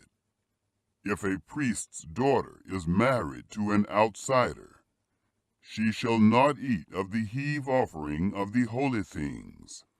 But if a priest's daughter is a widow, or divorced, and has no child, and has returned to her father's house, as in her youth, she may eat of her father's bread, but no stranger shall eat any of it. If a man eats something holy unwittingly, then he shall add the 5th part of its value to it, and shall give the holy thing to the priest. The priests shall not profane the holy things of the children of Israel, which they offer to Yahweh, and so cause them to bear the iniquity that brings guilt when they eat their holy things. For I am Yahweh who sanctifies them. Worthy offerings. Yahweh spoke to Moses, saying, Speak to Aaron and to his sons, and to all the children of Israel, and say to them, Whoever is of the house of Israel, or of the foreigners in Israel, who offers his offering, whether it be any of their vows, or any of their freewill offerings, which they offer to Yahweh for a burnt offering, that you may be accepted, you shall offer a male without blemish, of the bulls, of the sheep, or of the goats. But whatever has a blemish, that you shall not offer, for it shall not be acceptable for you. Whoever offers a sacrifice of peace offerings to Yahweh to accomplish a vow, or for a freewill offering, of the herd, or of the flock, it shall be perfect to be accepted. No blemish shall be therein. Blind, injured, maimed, having a wart, festering, or having a running sore, you shall not offer these to Yahweh, nor make an offering by fire of them on the altar to Yahweh. Either a bull or a lamb that has any deformity or lacking in his parts, that you may offer for a freewill offering, but for a vow it shall not be accepted. that which has its testicles bruised, crushed, broken, or cut, you shall not offer to Yahweh, neither shall you do thus in your land. Neither shall you offer the bread of your God from the hand of a foreigner, of any of these, because their corruption is in them. There is a blemish in them. They shall not be accepted for you. Yahweh spoke to Moses, saying, When a bull, or a sheep, or a goat is born, then it shall remain 7 days with its mother, and from the 8th day and thenceforth it shall be accepted for the offering of an offering made by fire to Yahweh. Whether it is a cow or you shall not kill it and its young, both in 1 day. When you sacrifice a sacrifice of thanksgiving to Yahweh, you shall sacrifice it so that you may be accepted. It shall be eaten on the same day. You shall leave none of it until the morning. I am Yahweh. Therefore, you shall keep my commandments and do them. I am Yahweh. You shall not profane my holy name, but I will be made holy among the children of Israel. I am Yahweh, who makes you holy, who brought you out of the land of Egypt to be your God. I am Yahweh. Chapter 23. Feasts of the Lord. Yahweh spoke to Moses, saying, Speak to the children of Israel, and tell them, the set feasts of Yahweh, which you shall proclaim to be holy convocations, even these are my set feasts. 6 days shall work be done, but on the 7th day is a Sabbath of solemn rest, a holy convocation. You shall do no kind of work. It is a Sabbath to Yahweh in all your dwellings. The Passover Feast. These are the set feasts of Yahweh, even holy convocations, which you shall proclaim in their appointed season. In the 1st month, on the 14th day of the month, in the evening, is Yahweh's Passover. On the 15th day of the same month is the feast of unleavened bread to Yahweh. 7 days you shall eat unleavened bread. In the 1st day you shall have a holy convocation. You shall do no regular work, but you shall offer an offering made by fire to Yahweh 7 days. In the 7th day is a holy convocation. You shall do no regular work. The Feast of First Fruits. Yahweh spoke to Moses, saying, Speak to the children of Israel, and tell them, when you have come into the land which I give to you, and shall reap its harvest, then you shall bring the sheaf of the first fruits of your harvest to the priest, and he shall wave the sheaf before Yahweh, to be accepted for you. On the next day, after the Sabbath, the priest shall wave it. On the day when you wave the sheaf, you shall offer a male lamb without blemish, a year old, for a burnt offering to Yahweh. The meal offering with it shall be 2/10 parts of an ephah of fine flour mingled with oil, an offering made by fire to Yahweh for a pleasant aroma. And the drink offering with it shall be of wine, the 4th part of a hin. You shall eat neither bread nor roasted grain, nor fresh grain, until this same day, until you have brought the offering of your God.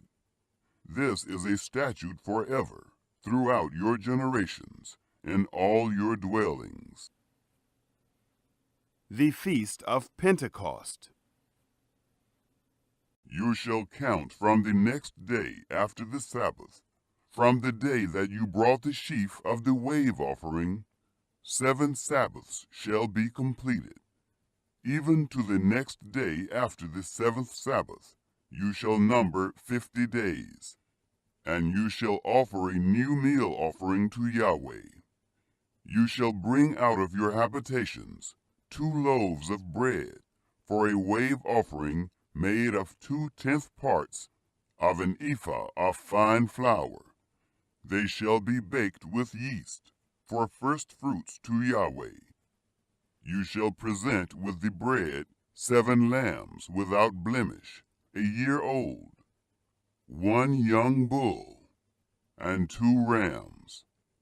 They shall be a burnt offering to Yahweh, with their meal offering and their drink offerings, even an offering made by fire of a sweet aroma to Yahweh. You shall offer 1 male goat for a sin offering, and 2 male lambs a year old for a sacrifice of peace offerings. The priest shall wave them with the bread of the first fruits for a wave offering before Yahweh, with the 2 lambs. They shall be holy to Yahweh for the priest. You shall make proclamation on the same day. There shall be a holy convocation to you. You shall do no regular work. This is a statute forever in all your dwellings, throughout your generations. When you reap the harvest of your land, you shall not wholly reap into the corners of your field, neither shall you gather the gleanings of your harvest. You shall leave them for the poor and for the foreigner. I am Yahweh, your God. The Feast of Trumpets. Yahweh spoke to Moses, saying, Speak to the children of Israel, saying, In the 7th month, on the first day of the month, shall be a solemn rest to you, a memorial of blowing of trumpets, a holy convocation. You shall do no regular work, and you shall offer an offering made by fire to Yahweh. The Day of Atonement. Yahweh spoke to Moses, saying, However, on the 10th day of this 7th month is the Day of Atonement. It shall be a holy convocation to you, and you shall afflict yourselves, and you shall offer an offering made by fire to Yahweh. You shall do no kind of work in that same day, for it is a day of atonement, to make atonement for you before Yahweh your God.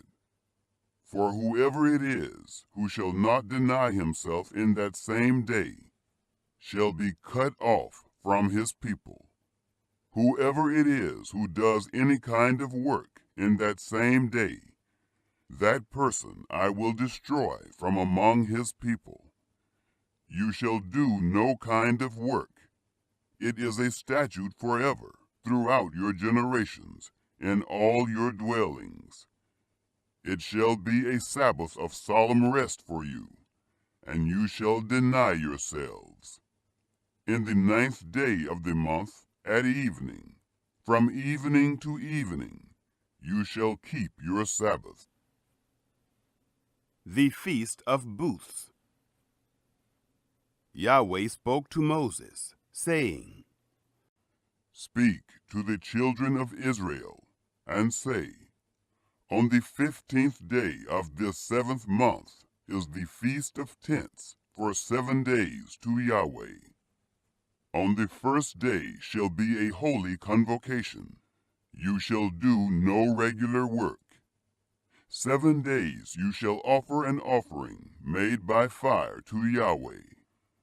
On the 8th day shall be a holy convocation to you, and you shall offer an offering made by fire to Yahweh. It is a solemn assembly. You shall do no regular work. These are the appointed feasts of Yahweh, which you shall proclaim to be holy convocations, to offer an offering made by fire to Yahweh, a burnt offering and a meal offering, a sacrifice and drink offerings, each on its own day, besides the Sabbaths of Yahweh, and besides your gifts, and besides all your vows, and besides all your freewill offerings, which you give to Yahweh.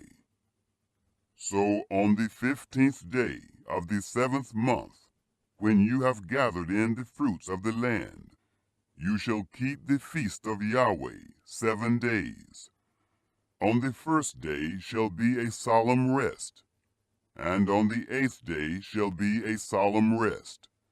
You shall take on the 1st day the fruit of goodly trees, branches of palm trees, and boughs of thick trees, and willows of the brook. And you shall rejoice before Yahweh your God 7 days. You shall keep it a feast to Yahweh 7 days in the year. It is a statute forever throughout your generations. You shall keep it in the 7th month. You shall dwell in booths 7 days. All who are native born in Israel shall dwell in booths, that your generations may know that I made the children of Israel to dwell in booths when I brought them out of the land of Egypt. I am Yahweh your God. Moses declared to the children of Israel the appointed feasts of Yahweh. Chapter 24. The oil for the lamps. Yahweh spoke to Moses, saying, Command the children of Israel that they bring to you pure olive oil beaten for the light, to cause a lamp to burn continually, outside of the veil of the testimony. In the tent of meeting shall Aaron keep it in order, from evening to morning before Yahweh continually. It shall be a statute forever throughout your generations. He shall keep in order the lamps on the pure gold lampstand before Yahweh continually. The showbread. You shall take fine flour and bake 12 cakes of it. 2/10 parts of an ephah shall be in 1 cake. You shall set them in 2 rows, 6 on a row, on the pure gold table before Yahweh.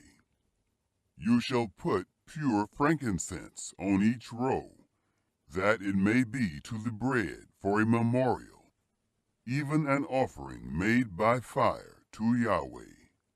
Every Sabbath day he shall set it in order before Yahweh continually. It is on the behalf of the children of Israel, an everlasting covenant. It shall be for Aaron and his sons, and they shall eat it in a holy place, for it is most holy to him of the offerings of Yahweh, made by fire, by a perpetual statute. Shelomith's son blasphemes. The son of an Israelite woman, whose father was an Egyptian, went out among the children of Israel. And the son of the Israelite woman and a man of Israel strove together in the camp. The son of the Israelite woman blasphemed the name and cursed, and they brought him to Moses. His mother's name was Shelomith, the daughter of Dibri, of the tribe of Dan. They put him in custody until the will of Yahweh should be declared to them. Yahweh spoke to Moses, saying, Bring out of the camp him who cursed, and let all who heard him lay their hands on his head, and let all the congregation stone him. You shall speak to the children of Israel, saying, Whoever curses his God shall bear his sin. He who blasphemes the name of Yahweh, he shall surely be put to death. All the congregation shall certainly stone him, the foreigner as well as the native born, when he blasphemes the name, shall be put to death. An eye for an eye. He who strikes any man mortally shall surely be put to death. He who strikes an animal mortally shall make it good, life for life.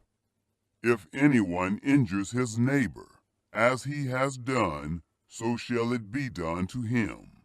Fracture for fracture, eye for eye, tooth for tooth. As he has injured someone, so shall it be done to him. He who kills an animal shall make it good, and he who kills a man shall be put to death. You shall have one kind of law for the foreigner as well as the native born. For I am Yahweh your God. Moses spoke to the children of Israel, and they brought forth him who had cursed out of the camp, and stoned him with stones. The children of Israel did as Yahweh commanded Moses. Chapter 25. The Sabbatic Year. Yahweh said to Moses in Mount Sinai, Speak to the children of Israel, and tell them, when you come into the land which I give you, then the land shall keep a Sabbath to Yahweh. 6 years you shall sow your field, and 6 years you shall prune your vineyard and gather in its fruits. But in the 7th year there shall be a Sabbath of solemn rest for the land, a Sabbath to Yahweh. You shall not sow your field, or prune your vineyard. What grows of itself in your harvest you shall not reap, and the grapes of your undressed vine you shall not gather. It shall be a year of solemn rest for the land. The Sabbath of the land shall be for food for you, for yourself, for your servant, for your maid, for your hired servant, and for your stranger, who lives as a foreigner with you, for your livestock also, and for the animals that are in your land, shall all its increase be for food. The Year of Jubilee.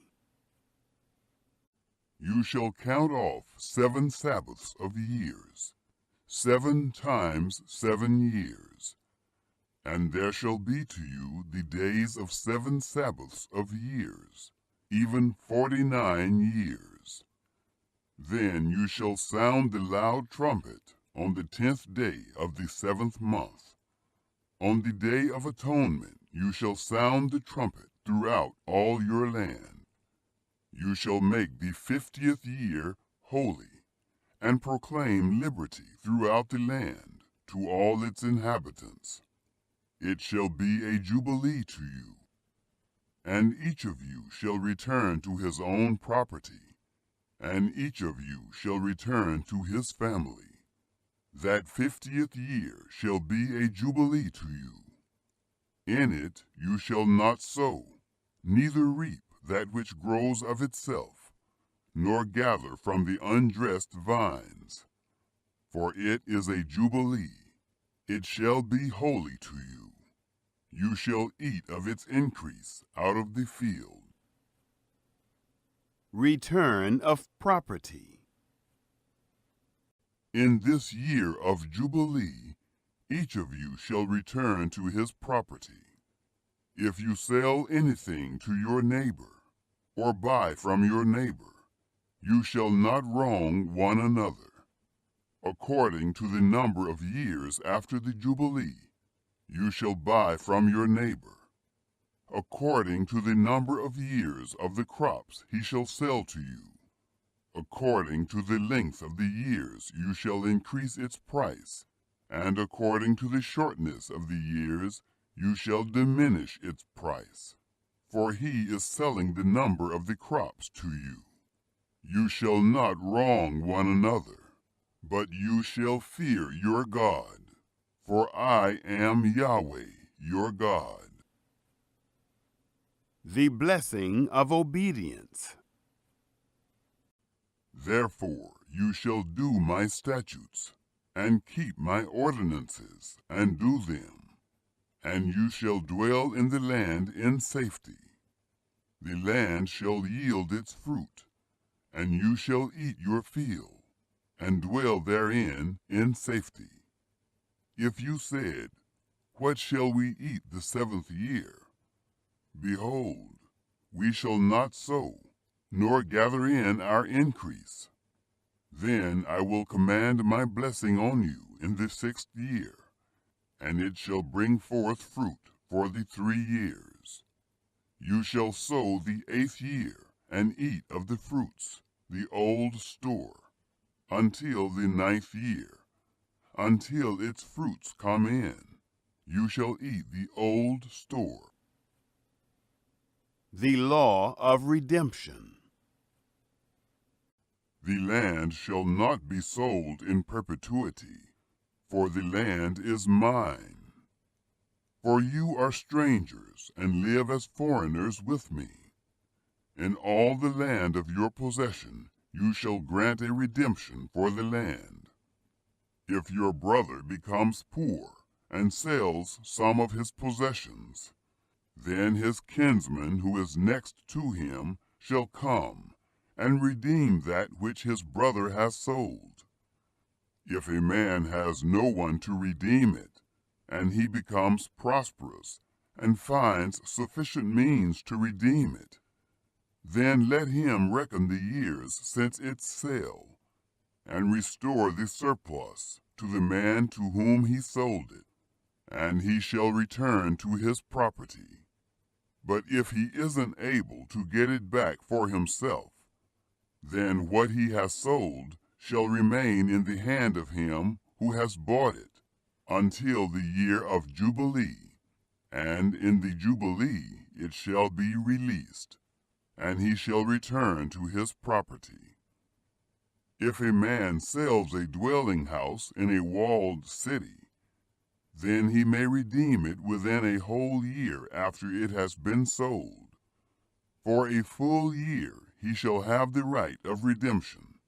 If it isn't redeemed within the space of a full year, then the house that is in the walled city shall be made sure in perpetuity to him who bought it, throughout his generations.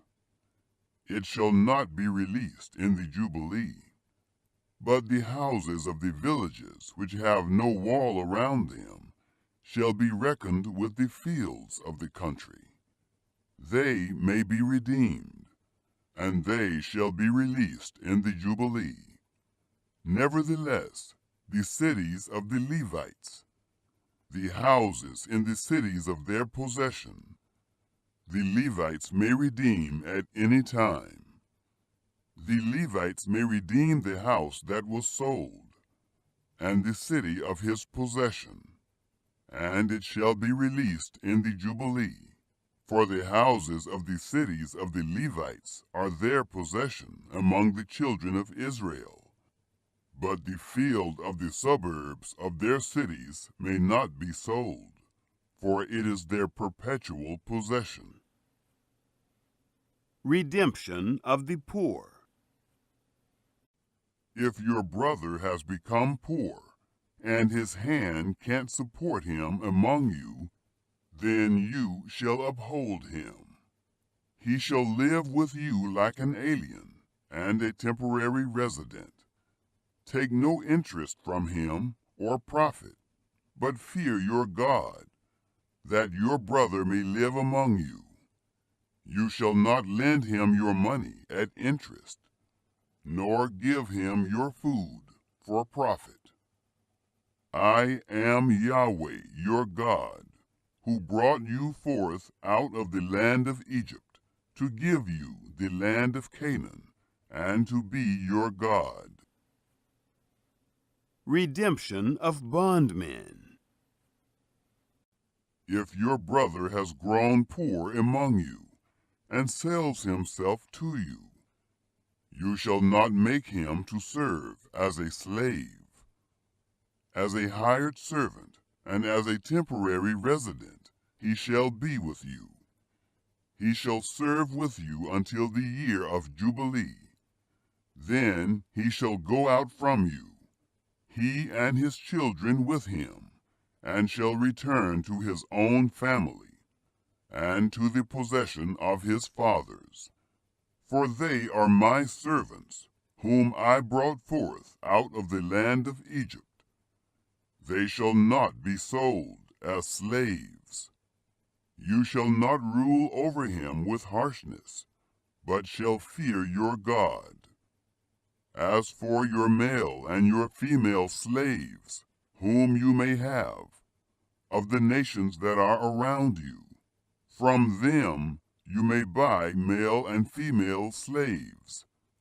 Moreover, of the children of the aliens who live among you, of them you may buy, and of their families who are with you, which they have conceived in your land, and they will be your property. You may make them an inheritance for your children after you, to hold for a possession. Of them may you take your slaves forever. But over your brothers, the children of Israel, you shall not rule, one over another with harshness. Redemption of servants. If an alien or temporary resident with you becomes rich, and your brother beside him has grown poor, and sells himself to the stranger or foreigner living among you, or to a member of the stranger's family, after he is sold, he may be redeemed. One of his brothers may redeem him, or his uncle, or his uncle's son may redeem him, or any who is a close relative to him of his family may redeem him. Or, if he has grown rich, he may redeem himself. He shall reckon with him who bought him from the year that he sold himself to him to the year of Jubilee, and the price of his sale shall be according to the number of years, according to the time of a hired servant shall he be with him. If there are yet many years, according to them he shall give back the price of his redemption out of the money that he was bought for. If there remain but a few years to the year of Jubilee, then he shall reckon with him. According to his years of service, he shall give back the price of his redemption. As a servant hired year by year shall he be with him. He shall not rule with harshness over him in your sight. If he isn't redeemed by these means, then he shall be released in the year of Jubilee, he and his children with him. For to me, the children of Israel are servants. They are my servants, whom I brought forth out of the land of Egypt. I am Yahweh, your... Chapter 26. The blessings of obedience. You shall make for yourselves no idols, neither shall you raise up an engraved image or a pillar, Neither shall you place any figured stone in your land, to bow down to it. For I am Yahweh your God. You shall keep my Sabbaths, and have reverence for my sanctuary. I am Yahweh. If you walk in my statutes, and keep my commandments, and do them, then I will give you your rains in their season, and the land shall yield its increase, and the trees of the field shall yield their fruit. Your threshing shall reach to the vintage, and the vintage shall reach to the sowing time. And you shall eat your bread to the full, and dwell in your land safely. I will give peace in the land, and you shall lie down, and no one will make you afraid. And I will remove evil animals out of the land, neither shall the sword go through your land. You shall chase your enemies, and they shall fall before you by the sword. 5 of you shall chase 100, and 100 of you shall chase 10,000. And your enemies shall fall before you by the sword. I will have respect for you, and make you fruitful, and multiply you, and will establish my covenant with you. You shall eat old store long kept, and you shall move out the old because of the new. I will set my tent among you, and my soul won't abhor you. I will walk among you, and will be your God, and you will be my people. I am Yahweh your God, who brought you forth out of the land of Egypt, that you should not be their slaves.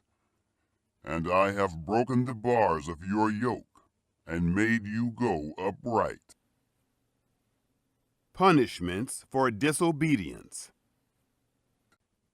But if you will not listen to me, and will not do all these commandments, and if you shall reject my statutes, and if your soul abhors my ordinances, so that you will not do all my commandments, but break my covenant, I also will do this to you.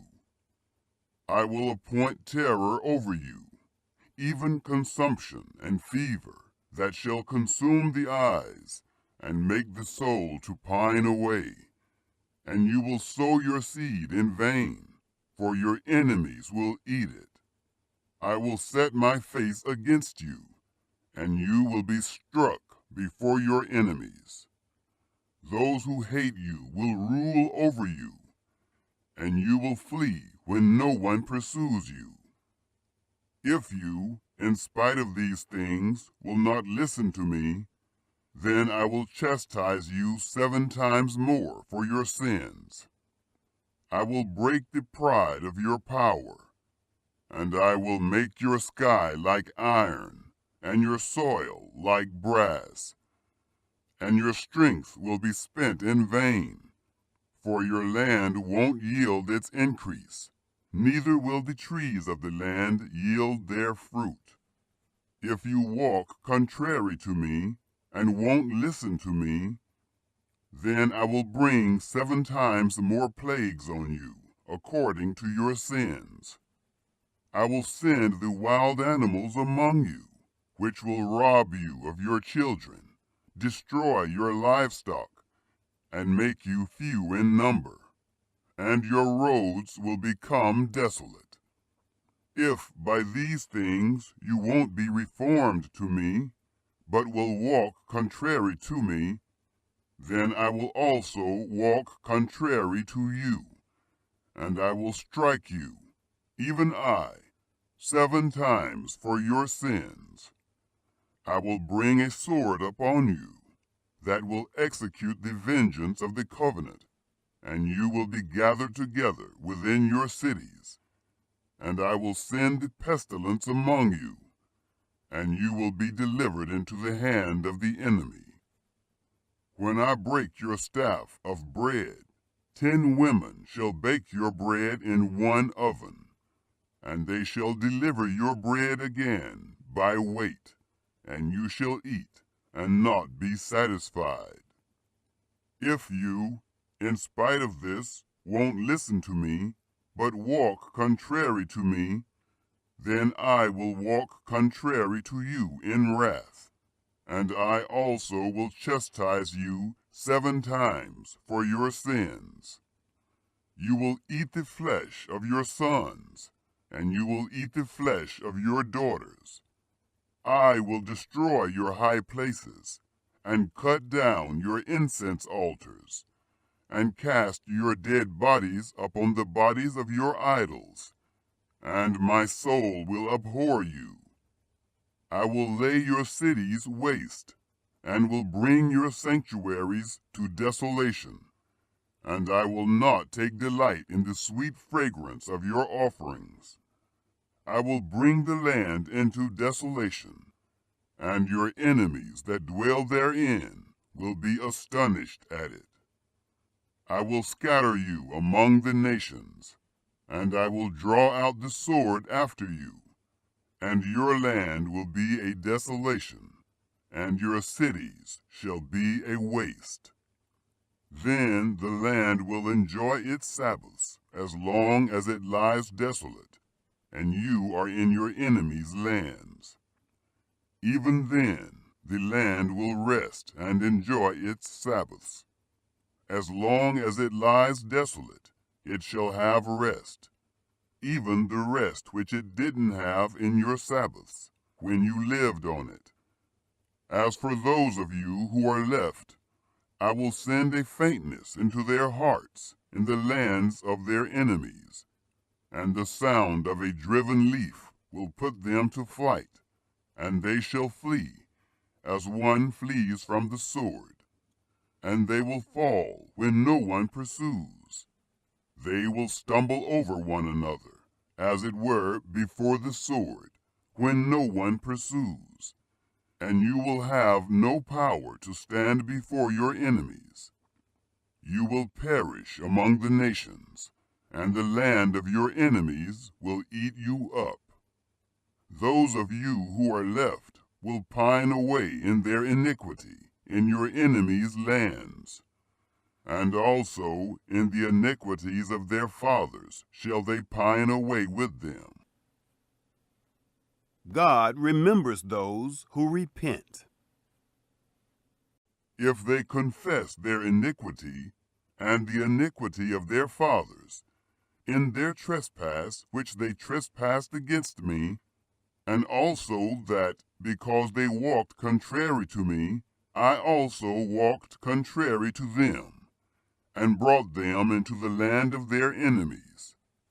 If then their uncircumcised heart is humbled, and they then accept the punishment of their iniquity, then I will remember my covenant with Jacob, and also my covenant with Isaac, and also my covenant with Abraham.